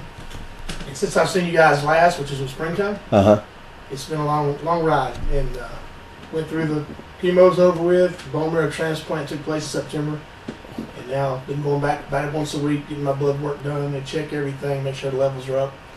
And tomorrow will tell the tale whether we're back in remission. So, what does a bone? If it's nothing you want to talk about, you really don't have to. But what does a bone? What happens during a bone marrow? I learned too, because I always thought about bone marrow, this big needle and checking. And, right. I mean, and I found out it's nothing like that. You actually are getting a new immune system. I have Hodgkin's lymphoma. Therefore, I could use my own cells. Does that make sense? Stem cells, they withdraw them, they freeze them, put you in the hospital. And your stem cells, where do they get them from? It's your blood. Blood puts out plasma, stem cells, and leukocytes. Okay, anyway, they separate them, and the stem cells is actually what triggers the lymphoma to come back, whatever type or whatever's causing it. So what they do is they put them in, get them out, put them in the freezer. You have 5 days of extensive chemotherapy, which is not fun. Then they put them back in your system, these big plastic syringes. And you have this thing, you got a scar here, somewhere here. It's called a Hickman port. It comes down, 2 little tubes that come down, and they stay with you for the whole time. And they call them pigtails, they just kind of flop little rubber pieces. Hook that back up to you, and it's kind of like a full-time IV, but it's really neat. It goes into your, you got it sewn into your chest, and rather than prick every time you have to do something, rather than go through a vein in your arm, it stays here. Put them back in you, and it takes about 30 days fully recuperate. It's called a bone marrow transplant. Some people have to have donors. The non-Hodgkin's. That's Robin Roberts is doing that. Right? Yeah, she's got a myeloma, I think. What is that, like blood cancer? Yeah, it's like leukemia, and those people that have it, that's a little bit worse than what I had. But she had to have a donor, which is her sister, and she gets her sister's stem cells. Oh, wait a minute! You guys just changed channels on me. What? Robin Roberts from the Today Show. Oh, okay. She's going through the similar treatment, but she had to have a donor, whereas he was able to use his own stem cells. Yeah, exactly. So it's better, obviously, to use your own. Yeah, because the doctor told me basically it's like when you pump them back in you, they're like, "Hey, we're home." If you talk to somebody else or get yours, they're gonna be like, "Where am I at?" And it just takes longer to, it's basically it's called engrafting. Whenever you get to a certain point with all the chemical or the levels rather from the blood, and they'll get to a certain point and say you're 100% engrafted. That means your body's taken to them, and you pretty much have a new system. But you're beat down to like an infant as far as your immune. So a common cold can kill you. So that's why you're isolated for so long. Like in a bubble, or you just in a? Well, similar, but these days they have a room. That Duke has an actual room, and nobody comes in there. I mean, my own mother couldn't come. You had to go through 3 sets of doors, and it's been it weighs on your mind. You can imagine thinking, "I'm going to be here tomorrow," because it is a very, very serious situation to be in. But I'm here. I feel great. I mean, you look a lot better. I haven't. Oh man, I haven't. One of the reasons I don't know who watches this. It's going to be a part of Chin Hopper Chuck, but wow, I'm very much humbled by. I never would have thought the wrestlers, the guys that I've been around for years, and I just don't know what to say. And they'll find out that night. I'm going to be able to thank every one of them personally. And I've been out of work for almost a year, and it's been tough. It's been a financial crisis a little bit, but we're here. We're making it. Insurance or the bill collectors don't really care your situation because they'll send you an over the next day. But yeah, it is what it is. But we've made it through so far, and we're looking forward to January 15th. And it's my high school where I graduated, so that's kind of cool too. Yeah, I haven't been back there in years. Haven't been back there in a while, huh? It's gonna be neat. We did a show with them, and did a show there with Omega. Were you on that show? At Northern Durham? Yeah. I wasn't. You just did. I know you worked with Omega in Sanford or Southern Pines or one of those shows. Yeah. I suplexed him on the couch. Heck, that was that night. I think that's why I got you fired. That was the night. That's why I went on that show in Northern Durham. No, because he worked after that. Because I remember he did the top rope elbow smash and then followed it with The chin lock? A chin lock. Chin lock. There you go. I think you locked up with a guy. You locked up, you power bound him, you did a top rope elbow, then you put him in the chin lock. Was it damn? Many moons ago. I think it was a Tazplex. Was that right around the time you jumped off the 18-wheeler? Yeah, it was right around that time. I think during the match where you suplexed me on the chuck, on the couch, I jumped off a soda machine. I think so. Was that just a rib just to see what I would jump off? Yeah, I wanted to see. Hey, you see that phone tower up there? What do you think, man? Come on. That's like when Mick Foley ever came up with that saying. He goes, "I can't jump high, but I can jump for high places." So I was like, "Fuck!" So that would have been perfect for me. But I'm glad to see you doing well, man. That means a lot. Doesn't he look a lot better? I think the Redskin hat helps too, though. You know what I'm saying? Because we didn't talk about football. We were all into the wrestling. We didn't mention the Redskins are still rolling, baby. Still rolling. Yes, sir. What's RG3's deal? Is his knee tweak? God, that scared me, man. That when he got hit, it flopped. So. But have no fear, as the Hurricane would say. The second string quarterback's as good as half of the NFL. Yeah. Is he going to be out? He didn't tear any ligaments. He didn't tear any ligaments, so it's just a sprain, they said. But day to day, and if they didn't have to play him, they weren't going to. And luckily, they had Cleveland. They didn't have. I mean, Cleveland's not bad. They're dangerous, of course, but definitely not a powerhouse team. So, and I think who we got next? We got Philadelphia next week. At Philly, and he's basically probable. Yeah. Good happens. Y'all put the third string down there and probably beat them. I wouldn't I don't know. Since Philly got rid of Vic, they've actually looked a little bit better. Is he gone? I think he's just hurt too, though. I don't think he's gone, but he's just hurt. Yeah. These guys aren't young anymore. They're not spring chickens. No, yeah, they're getting nailed. And I'm not sure that, I don't know how well Vic was liked in Philly. Because it seemed like that. It seemed like that offensive line was just like, y'all go ahead and get him. I hate the motherfucker. Because he got hit a lot. I don't like him personally, because what he did. And I shouldn't be that way. I know you should give people second chances, but as an animal lover, I'm not. That seems like the motherfucker before that. Well, I didn't hate him because of his skills. Now he's got a skill set. I'm not a fan of running quarterbacks. I like Tom Brady. Tom Brady's my man. He sits back in the clutch. Peyton. And so, but now that we got a running quarterback, I do like the option of being able to run. But Griffin can throw too. Yeah. See, I like having the option. Example of good running quarterbacks, which you wouldn't know to call these guys that, but it's like John Elway and Steve Young. They didn't go out there and call running plays for these motherfuckers. Right, but if it had to happen, to scramble, they could be effective. Right. But, that shit that Randall Cunningham used to try to do back in his day. He was the first one I hated. Something about the Philadelphia Eagles and the Redskins, and I know that the Redskins and Cowboys are supposed to be the bigger rivalry, but for me, Philly and Washington was always like the Washington Cowboys was the rivalry that I wanted to watch. Like I would just wish the Philly Redskins game would not happen. I just hated them so much I didn't even want to watch them. Now, why they had that rivalry? Was it because Cowboys and Indians? Obviously. I guess so. Is that really all there is to it? I mean, they're in the same division too. The Kansas City Chiefs. They're division rivalry, so they're in the same game. By the way, Vic he's actually bought a dog. Trying to prove to the people. I hate to be that dog. I mean, I'm like you, Shane. That dog sleeps with one eye open. Yeah, I love my animals. What's that dog doing?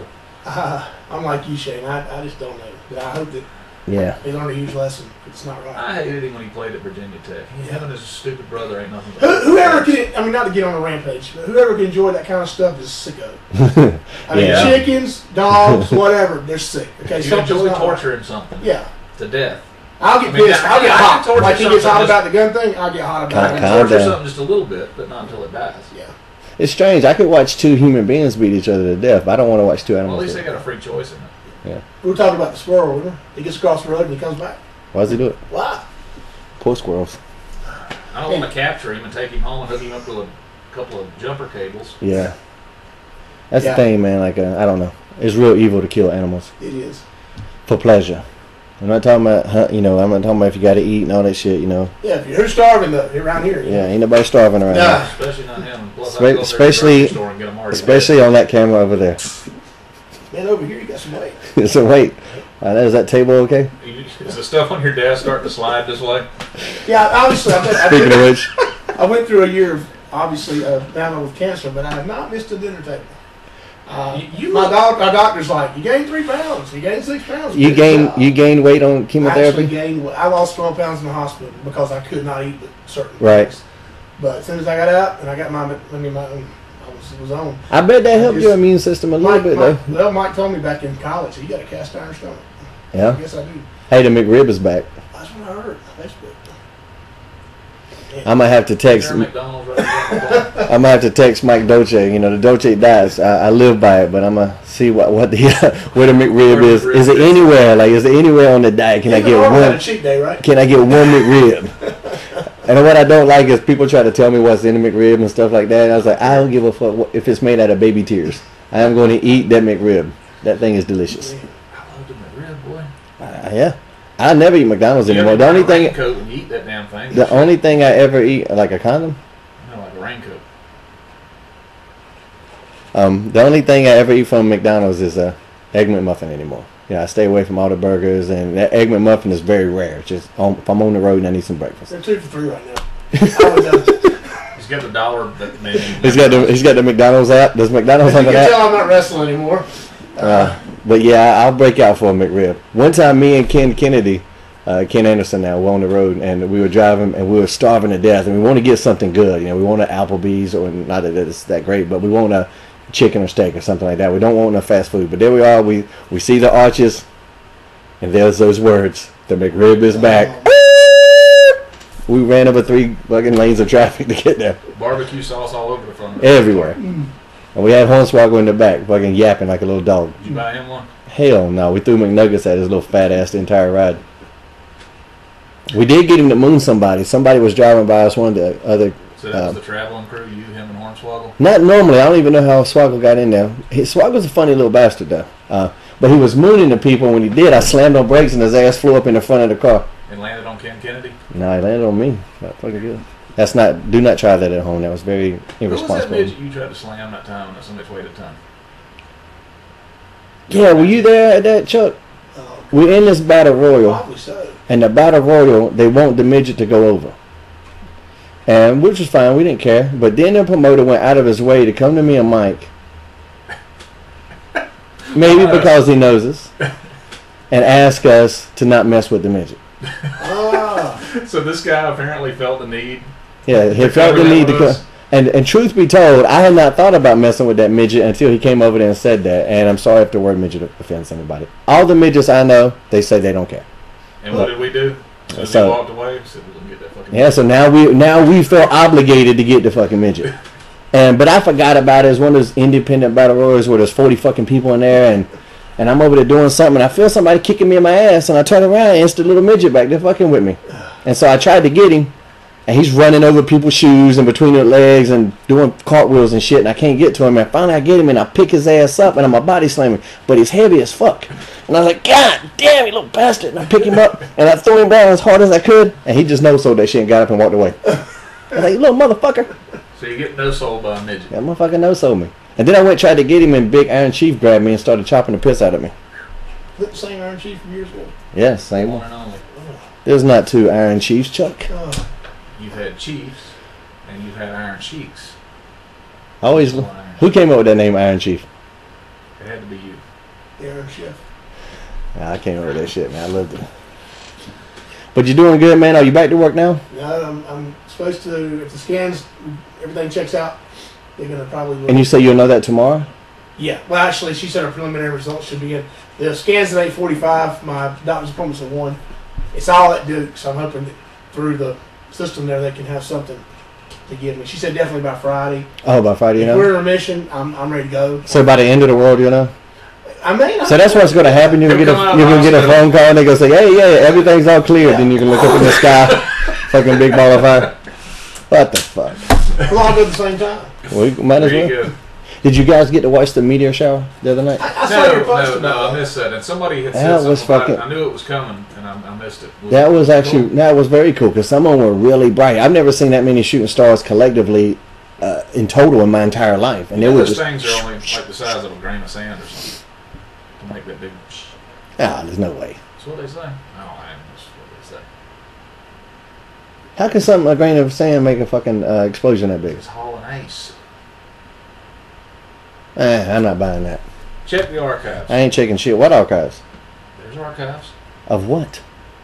Things. Just go to archives.com Yes. and the meteor shower will be on there? That's right. It got to be bigger than a fucking grain of sand. It would burn up way before it even got close enough to see.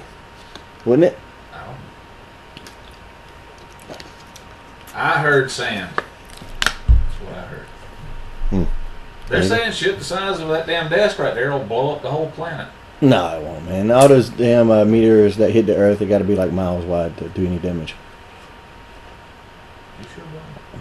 I know the ones like the one that's supposed to kill the dinosaurs. What that motherfucker was supposed to be like 15 miles wide, wasn't it? That still doesn't, relative to the size of the planet, seem very big, does it? Mm-mm. Why did it only kill dinosaurs? Why did everybody else live? Why was this meteor racist toward dinosaurs? Nobody ever answers these Because questions. they knew we would need a wall. These are evolutionary questions I need to answer. Where does the butterfly come from? Did you ever see that? Answer me. Why does a fucking caterpillar go through all this effort to turn into a butterfly? And then die instantly? And then, yeah, that's a lot of work to just be dead in a couple of days. How about the Black Widow, man? Poor guy. You heard about that? You know what happens there, don't you? Oh, yeah. One and done. Well, bust a nut and he's over. Done. Right there on my sheets. But the butterflies, like, there's all nothing like that, like, if there were not butterflies on this planet and we found one, it would freak the planet out. We accept it. And I know we go off on tangents here, Chuck. I hope you understand. That's right. But this fucking furry little worm, out of somewhere, somewhere out of his body produces enough shit that covers his whole body. I don't even understand that. Luke Gallows had it bad. I don't. Yeah. How can you produce some shit that's inside your body, produce enough of it to cover your fucking body? And then come out looking completely different. It seems like the circumference of the area outside your body is greater than what's inside, right? Yeah. What does that make? So where the fuck does all this? So I don't even understand where that comes from. Maybe I should investigate this I'll be before. thinking about that today. Me on the way home going, yeah. So it makes this fucking cocoon. And out of the cocoon, it grows wings with beautiful colors. Now, They're before, way bigger than it was when it went in. way the fucking bigger. Where's this And it's mass? already shit out half of what it's got. Yeah, then shit out its whole body somehow makes Like the cocoon. with geometric shapes on it and colors and all this, and it goes from fucking ugly to beautiful. It flies for a couple of days and then it's dead. And then it goes, Or does it fly off into space? or get killed in a meteor shower. Where the fuck? If everything in evolution happens for a reason, what was the reason that this motherfucker went to a cocoon and came out as a butterfly? The dinosaurs? The dinosaurs, man. Fucking aliens. Did you ever see that Far Side? I think butterflies are aliens. You ever seen that Far Side cartoon where it shows Noah's Ark sailing off and the two dinosaurs are standing there going, Fuck. was that today? We missed it. I gotta ask you, man. Did Yeah. your balls ever thaw? My balls did. It was cold as hell in Philly, man. I laughed at that first. I was walking down the streets of Philly, and my balls are freezing silly. Remember when we went up there and took that picture with the rock, with Yeah. Rocky? Damn, it was fucking cold that day. You remember that? I don't think I've ever been there when it was warm. God, I had on those little thin sweatpants, those warm-up pants. Man, my ass was freezing, boy. That shit bites.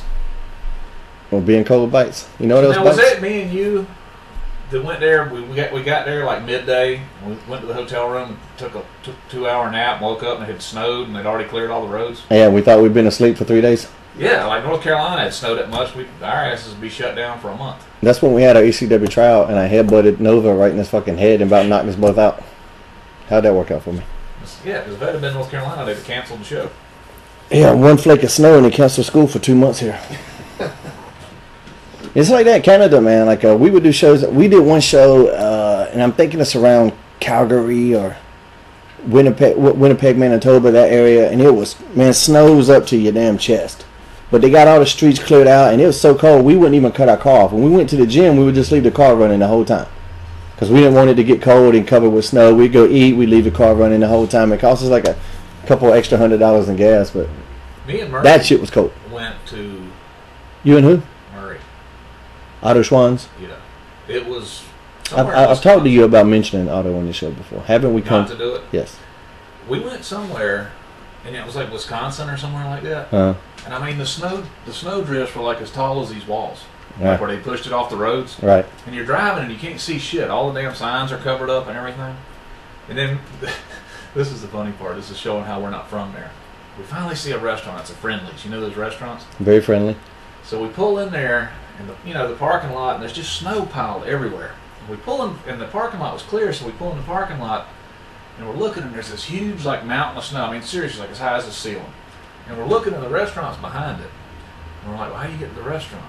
And he's like, I don't know. So we start climbing this motherfucking snow hill, right? And we get to the very top of it, and we're like climbing over and trying to slide down, and we look, and they had a path cleared right around the end of it, and all these people are walking on the path going, what are these fucking idiots? What are y'all doing? And Murray's a member of Mensa or some shit? Yeah. And when we were sliding it, but the thing is, it helped our gimmick for the night. We're like, oh, we're the Ducks, we're wrestling tonight. Yeah, we saw these two idiots climbing the snow hill a while ago. Everybody at the show, yeah, that must A be while the Ducks. ago. So you've got no Murray Claus? No Murray Claus. Nah, he's okay. He's just a nutcase. What about Santa Claus? Murray's one of those people that if he snaps, we'll go back and go, yeah, we knew it. We knew it was going to be him. Damn, airplanes are flying low today, ain't they? You sure that ain't that meteor coming now? Motherfucker might be early. The 21st? The Mayans might have been off by a couple of days. Do you guys know anything about that Mayan prophecy thing? Take that as a no. I'm green. I don't know. Go ahead and go with no on that one. Let me throw something logical out there, though. Right. Hold up, let me write this down because this will be a first. If you're a part of civilization, Uh-huh. and you decide, especially back then where you're carving it in a stone tablet, Right. you're going to write a calendar that goes thousands of years into the future. If somebody eventually comes along and kills you, the calendar will stop, right? Right. Wherever you last left off. Uh-huh. So why is that so surprising to everybody? I mean, if that calendar was going to go on forever, there'd still have to be some fucking Mayan down there right now carving letters in it, wouldn't there? Oh, you're talking about, so that's probably just when they were just done with that thing. I mean... No, that fucking thing was round. That thing was round. It was designed specifically to stop on that day. Oh, was it? Yeah, it wasn't like it was... So it wasn't like he was making it and Cortez walked in the room and killed him? Yeah, no. Okay, then. So back to this logical thing you were mentioning. Yeah, you just shot that down, so what do you got? No, it's just it's a celestial clock. It just talks about shit that happens in space. And what was the exact reason? I've heard different shit. I don't know what's true. Something. The galactic alignment is what freaks It's some supposed people to out. fuck everything up. Yeah. And there's something that happens, but I've been hearing that there's other alignments that happen like that all the time. And it was the alignment of the Earth, the Sun, And the black hole, center of the yeah, center of the Milky Way. yeah. And that's never happened before. I've actually heard different ones. I've heard that that happens once every 20-something thousand years, and then a famous scientist that I follow, Neil deGrasse Tyson, if I'm saying that correctly, says that happens all the time. And I know that that solstice or whatever it is, the winter solstice happens on that day. The thing is about the Mayan is that they were able to predict all of these events to the day that when they happened. And like they supposedly didn't have that technology. That's what's impressive about it, but it doesn't mean, it never says anywhere in their culture that the world's going to end. It's just that particular calendar ends, and it ends the age of, we're going from the age of, what are we, we're in Pisces now. We're going to the age of Aquarius. Yeah, we're going into the age of Aquarius. It's just the end of the zodiac age of Pisces. So nobody can, so that's where the little fish comes from. Right? Aquarius? No, the Pisces fish. So this is literally the dawning of the age of Aquarius. Yeah. That's supposed to be what it means. Assuming that the calendar's right, because the Gregorian calendar, named after Gregory Shane Helms. That's supposedly, like, we didn't have a year zero where you just started with day 1, day 2, day 3, and then you get to the year 1. And there's certain times in early parts of the history where they think decades have been lost. Because it wasn't like right from There's times in my life where decades yeah, lost. exactly. So, it's supposedly, another theory is that it's not even legit 2012. But the Mayan calendar goes by celestial events, not necessarily based on our calendar. It goes by their calendar based on, eclipses and shit like that. Did you get this from Giorgio? Some of it, but I actually, like, when I was hearing about that, because the I Ching is a Chinese oracle type thing, and these two cultures totally have nothing to do with each other. The I Ching, for some reason, stops on December 21st, 2012 too, or something like. And there's mentions of that date in other places too. It's just. I think these cultures did have contact. We always say that these cultures have no contact, but I think they obviously have fucking contact. There's pyramids on Africa and South America that look exactly like a map of the world where it shows where all the pyramids are. Yeah, so maybe that's they're when all right around the equator. Mm-hmm. Why didn't somebody build one up and down? Well, no, they think there's some in Asia. They think there's some in North Yeah, America, and they're all like, buried. They're all like located right around the equator in all these different parts of the world. In Asia? I saw something. I was watching a show about, you know, they got them in Central America, and they got them in, you know, Africa, and they got them.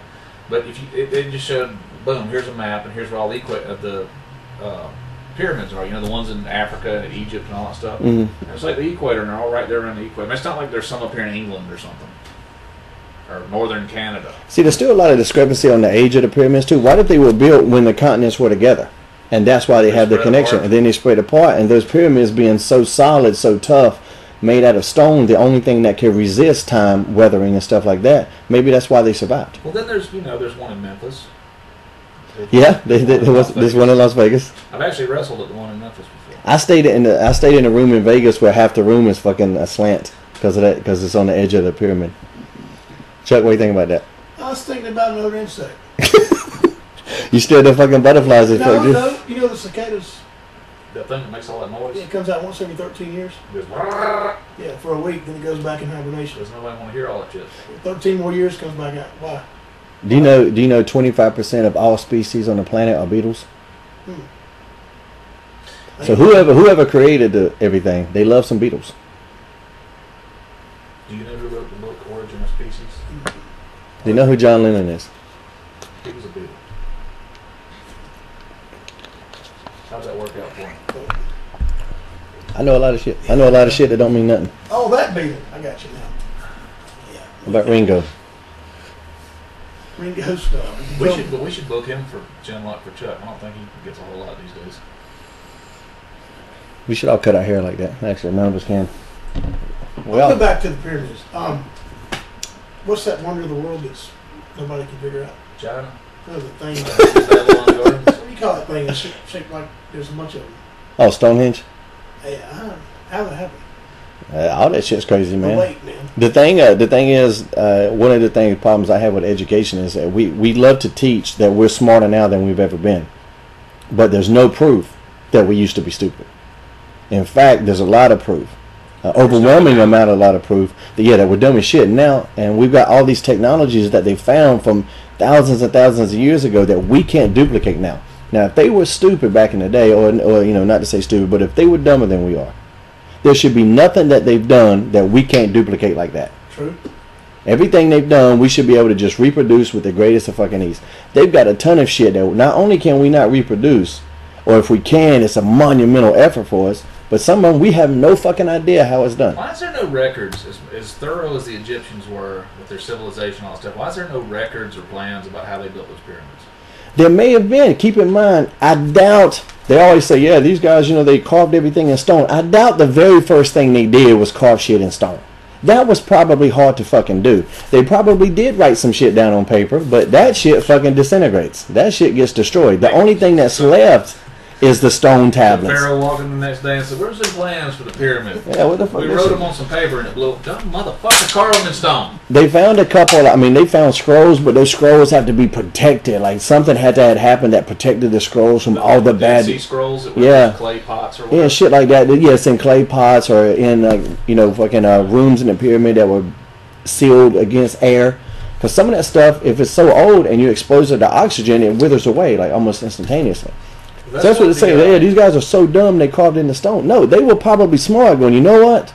This shit's going to disintegrate. Let me leave these people something and let's carve it in the fucking stone. I need to start carving shit in stone. I need to remember. They've done that in Georgia, you know. There's some kind of, they've built something. That monument thing? They built a monument talking about, in different languages and it has all kinds of shit on it. Called? I just saw that on Dave and they're not even decoded. sure who exactly Dave Meltzer. Decoded. Brad Meltzer. Him too. That fucking Dave Meltzer, he's on the inside. Illuminati. Yeah.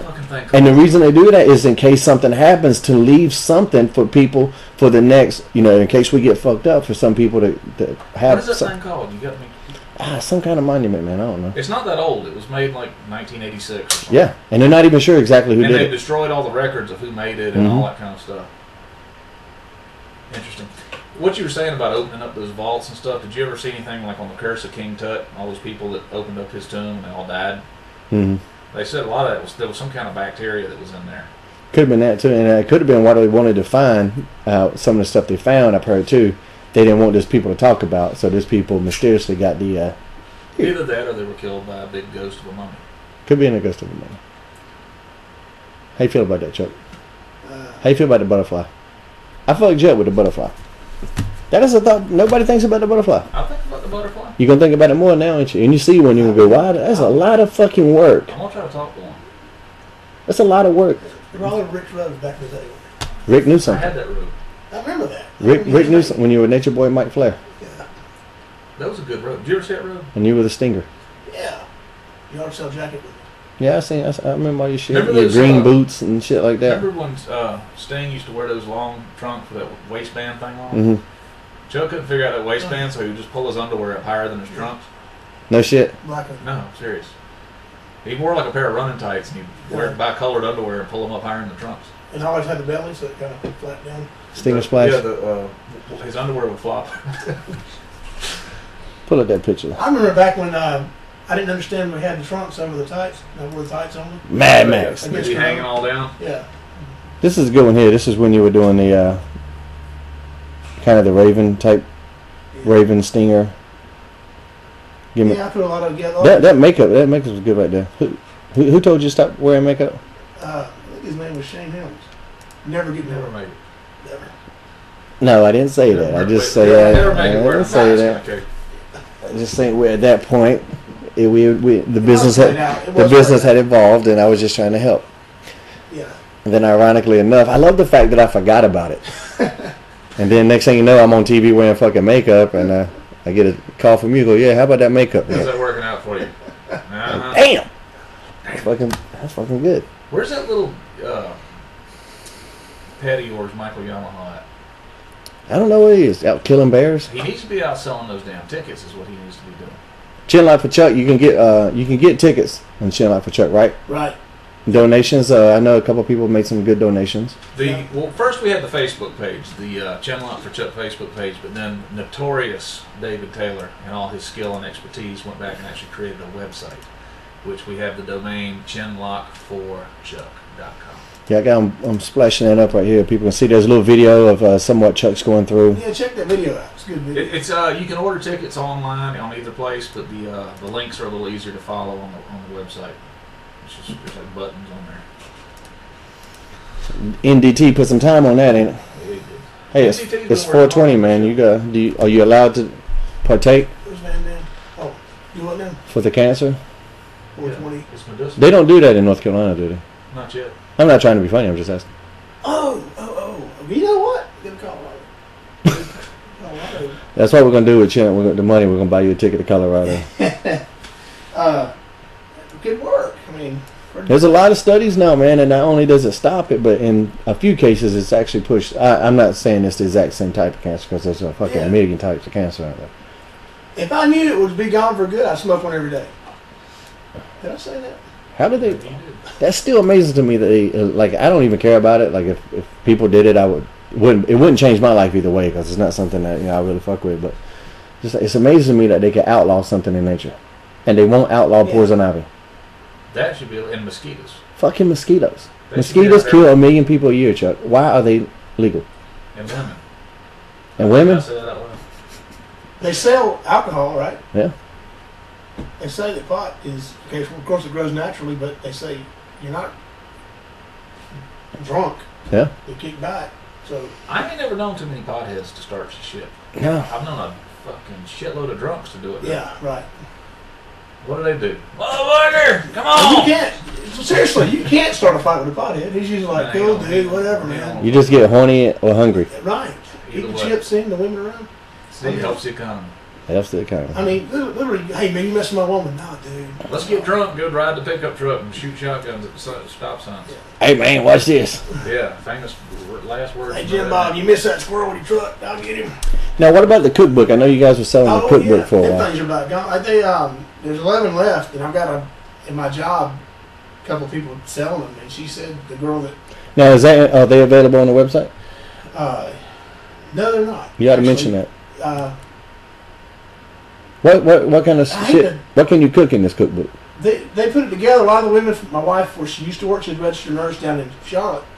They came together with all these recipes and they put it together and sent it off, and they had 100, and that was back in September, and now there's like 11. So how many have they sold? Bam Bam Colson just bought one. I'm just trying to focus. Let me think about that. Chuck's over there going, well, Yeah. But I think they're going to be gone. If anybody really wants one, I can probably snag it. It's pretty cool. It's got my picture in it. It's got a recipe for brownies. Speaking of, Eh. You don't want to smoke it. I want a damn McRib. Now I'm sitting over here thinking about butterflies and McRib. I will eat a McRib made out of butterflies. I'll eat a butterfly made out of McRibs. I will butterfly a McRib sandwich. You know what's in those things? I don't care. I know where it's fixing to be in. It could be little rabbit hearts and... It's going to be in my belly. This thing's delicious. I got to talk to Mike. I need a day off. I need a day off on this diet. So what else, Chuck? You got your Redskins are doing great. Wolfpack's doing not bad. I know we expected the Wolfpack North Carolina State basketball team to be doing a little bit better. Yeah, it's good. They're reading their. A lot of times teams will read their own print. Sixth in the nation, and we didn't earn that. That's the media. It's all media stuff.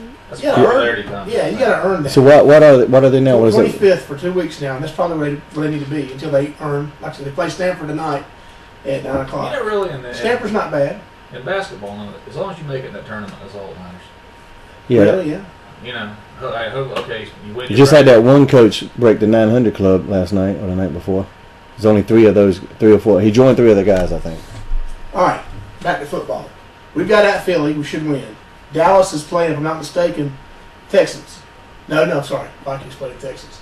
Dallas plays Ravens, I believe. So they should lose that. Dallas is trying to chip away at some shit, though. Yeah, they're trying to make a comeback. The Giants have got. What I'm trying to say is we've got the last 2 games. God, the Giants got killed. You see that? Yeah, they got fucked. Damn. The Eagles and of course Dallas at home, which if they can't. And we beat all 3 of them already. Yeah. So that's our last 3 games. Well, the last 2 was at Philly and then Dallas at home. We don't have the Giants again? We're done. Okay. They beat us, we beat them, so we split. But Dallas has the Giants again, I believe. You know, I love Peyton Manning. I can't stand Eli Manning.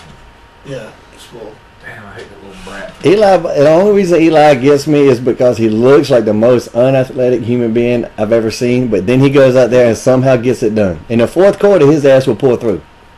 And 9 times out of 10. That's even more why I hate him. See, I can't hate somebody for being good. He just looks like a little snot-nosed punk. That's when I hate people that are cocky and arrogant and then they get beat up, or like when Cam Newton was sucking and he would still do the Superman thing. I'm a Panthers fan, but if you're gonna do the Superman shit, you better be doing something good.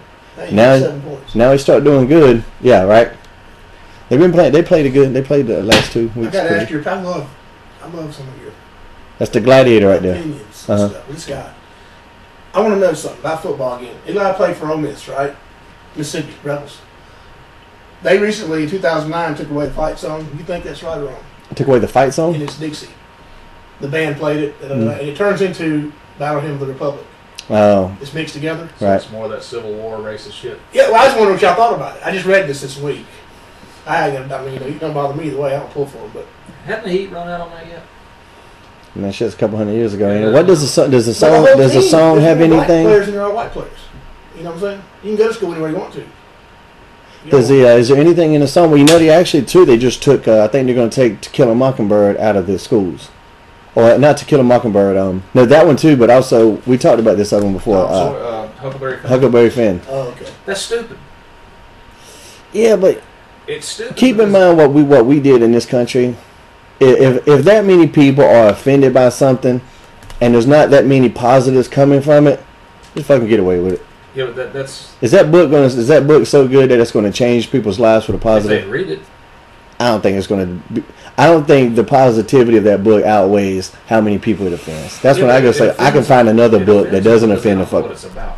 If they knew what it was about, they would know that the use of that racial expletive in there was almost done sarcastically. You don't think you could explain the use of that word in 2 seconds without having to make them read a damn book that's fucking couple hundred pages long? 1865, you couldn't, or 1881, whenever he wrote it. Mm-hmm. I mean, you could now. Yeah, but it's not the time now. That's what I'm saying.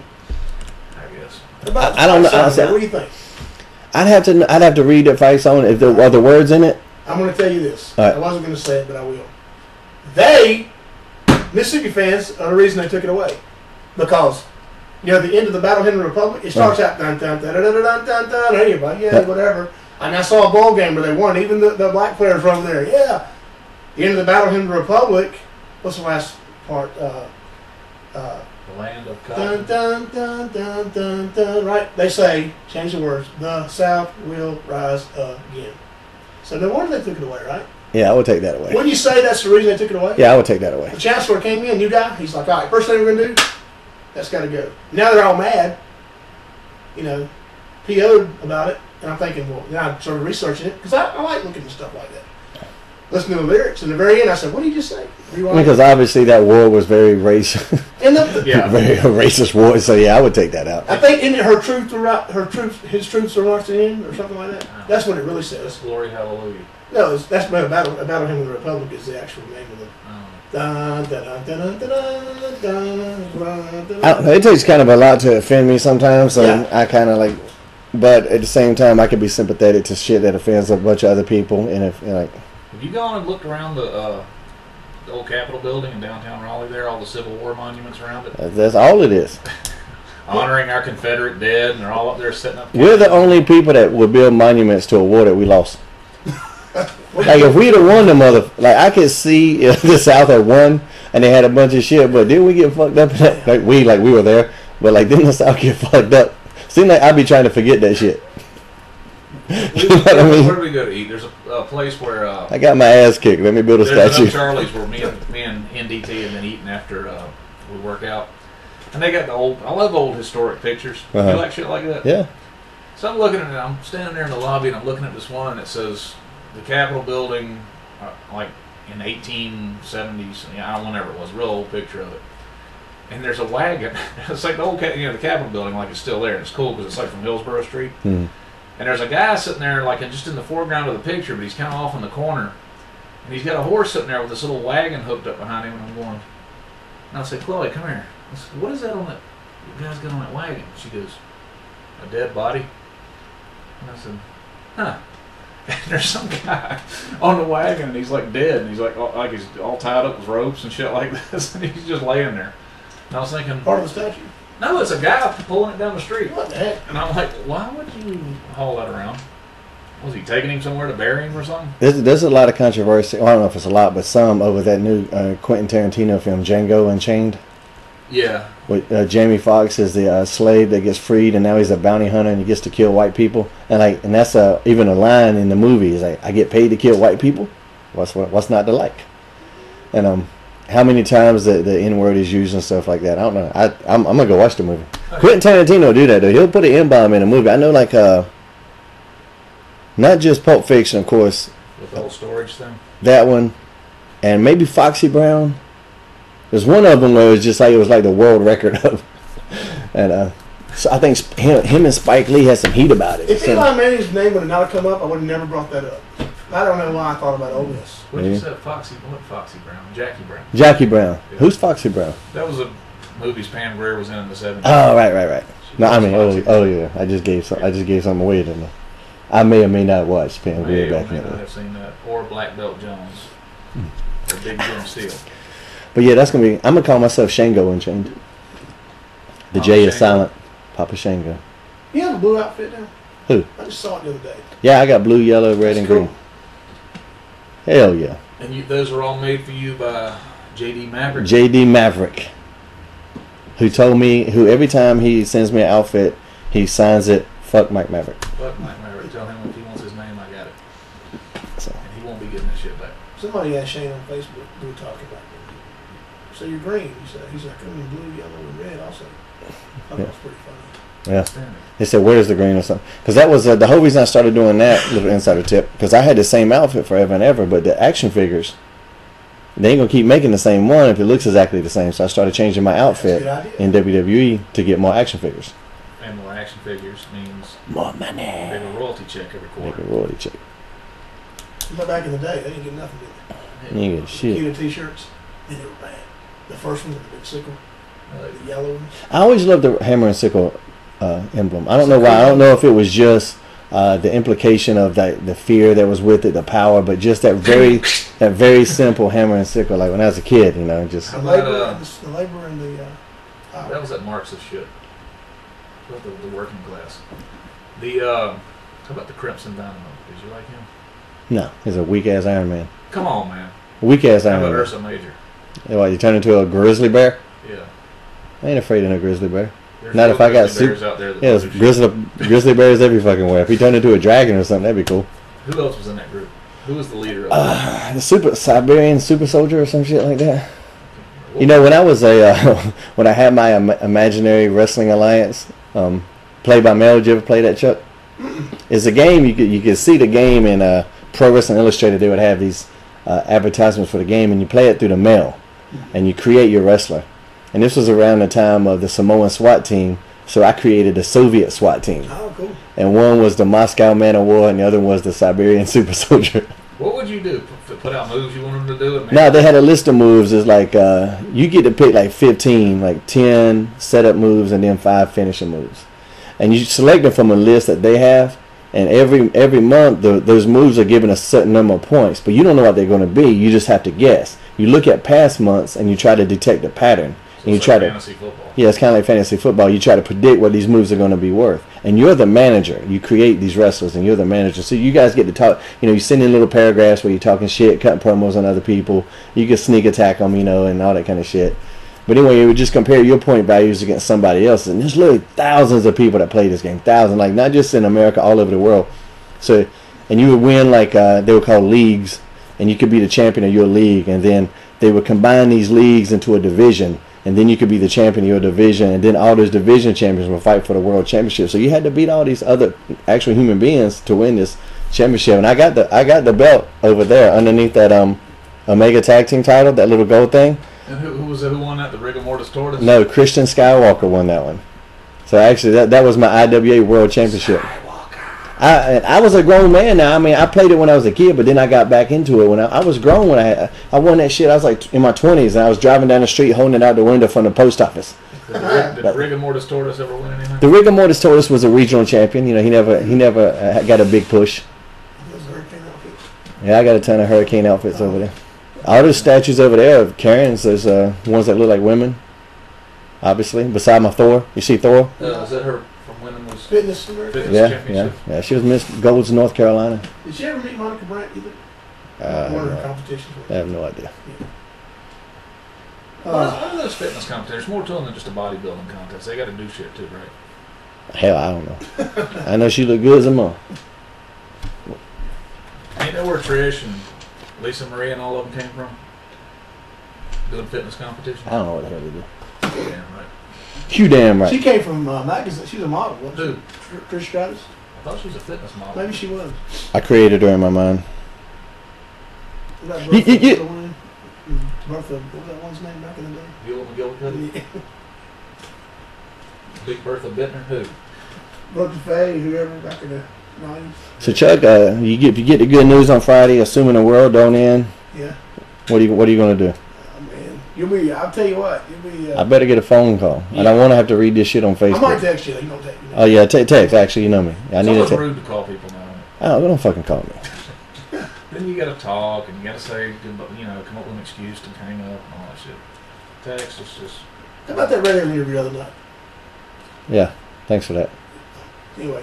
That was pretty good, man. You can tell they're all excited. I mean, I bet it was a smaller radio thing. So I don't understand internet radio. I don't even know why the word radio is in there. It's just an internet show, right? They don't use radio waves. Am I wrong in assuming that? I thought it was a radio show. Was this an internet podcast or whatever? Yeah, I think just on their website or some shit. He contacted me. I said, I'll do it. So I'm not sure because when I hear somebody say internet radio, I want to know, is it on internet and radio? Or what the fuck is? You can't hurt he sent an email to the I know some guys I want you to do one for the O show out of Canada. They're really big and they're really behind the thing, behind the show, and I want you to do this show. You can do it after the results, so I can put it over more. Yeah, I could do it whenever. I'll buzz them. I'll buzz them. Did you ever talk to Bill after? No, you said you were going to handle it. I did. He was out of town, so it's a bust. I can do it anytime. No, but he was going to have you meet up with him when you were in Philly. Would you have had time? Yeah. He wasn't there. So poo-poo Good on that. good looking up. We can still have him on the show if he's got Skype. He does. He said, well, he wants to do Here's the something thing after too. I want to say this to people that want to do my show, and I appreciate the people that volunteer to do it. It makes it a lot easier than having to go out and get guests. I can't do anything about your quality of camera. Or your internet connection. Or your internet connection. Your Skype feed. So please, I would love to get everybody's story about it. So anybody, not just in wrestling, MMA, anybody that's got something they want to talk about that's interesting, I would love to have you on my show. It's very cool. But you control your Skype connection, you control your internet connection, and you control your camera. There's nothing I can do about that. Yeah, so if you're like Christian York and you got the flip phone and you're trying to crank dial this shit like you're in Mayberry, it's going to look like shit. But so please help. Go to a Starbucks or a McDonald's or something where they got free Wi-Fi. Yeah, right. Speaking of McDonald's, man, I've been thinking about this fucking McRib for the last 20 minutes. I got to do it. I got to have it. Got to have it. I think I know what we're having for supper. January 15th. Where are you going to be?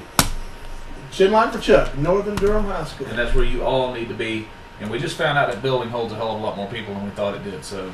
Yeah, that's how you say that. Once again, there's a website, chinlockforchuck.com. Go there. If you can't make it, any donation to help, $1 or $2. Anything helps, you know. I've donated some myself. Every autograph I sign that night, all the money's going to Chuck. I think some of the other guys are saying that too. We're going to have these T-shirts available, Chinlock for Chuck. And as you can see, once again, Matt, Jeff, all these talented guys that are just donating and volunteering their time for Chuck. You know, it's going to mean a lot to everybody that we show up. We want a strong show of support, voice that support for a really good guy. That Chuck, he's a good human being. I'm just thinking about it. I'm overwhelmed. I mean, I'm serious. That's just amazing. I guess I did something right.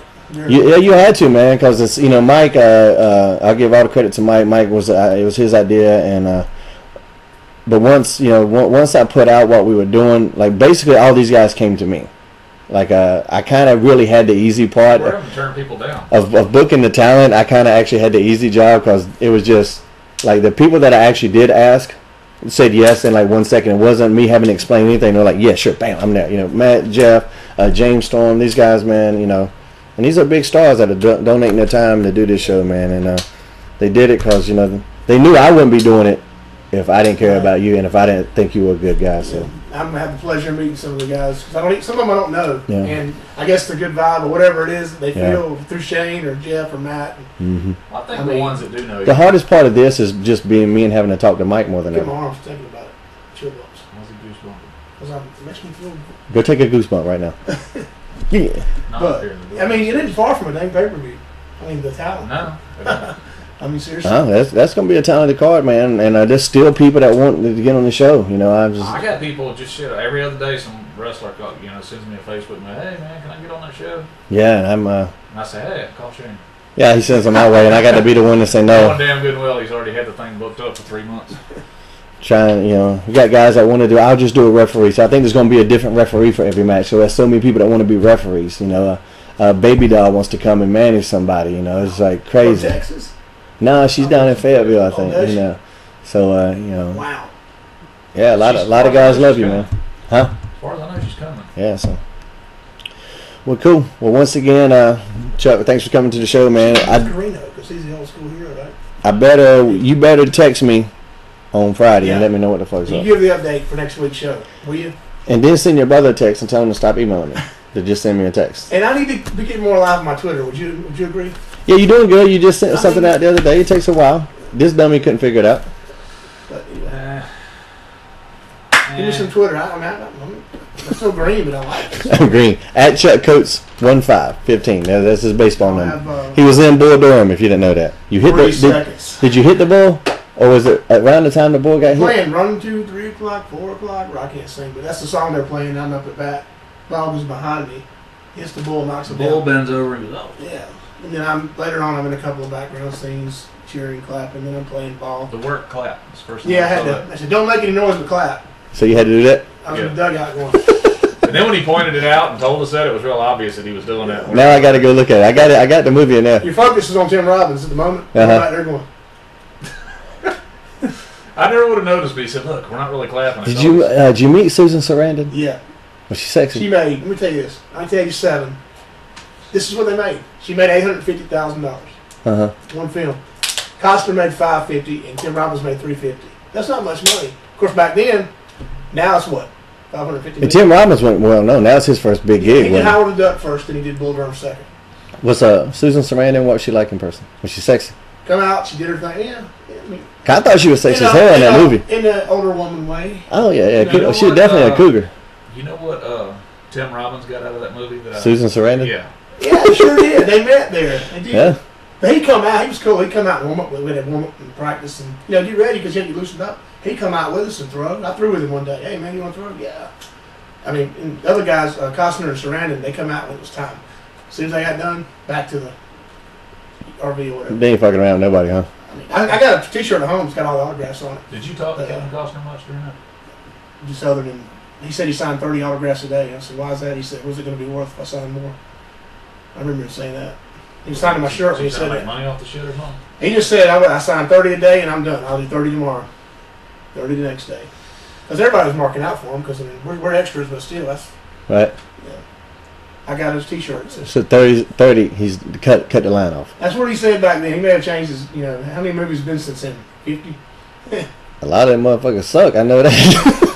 Not Wyatt Earp. Wyatt Earp, what was that? That was fucking horrible, wasn't it? I think Wyatt Earp might not have been bad if I hadn't seen Tombstone first. Was that terrible?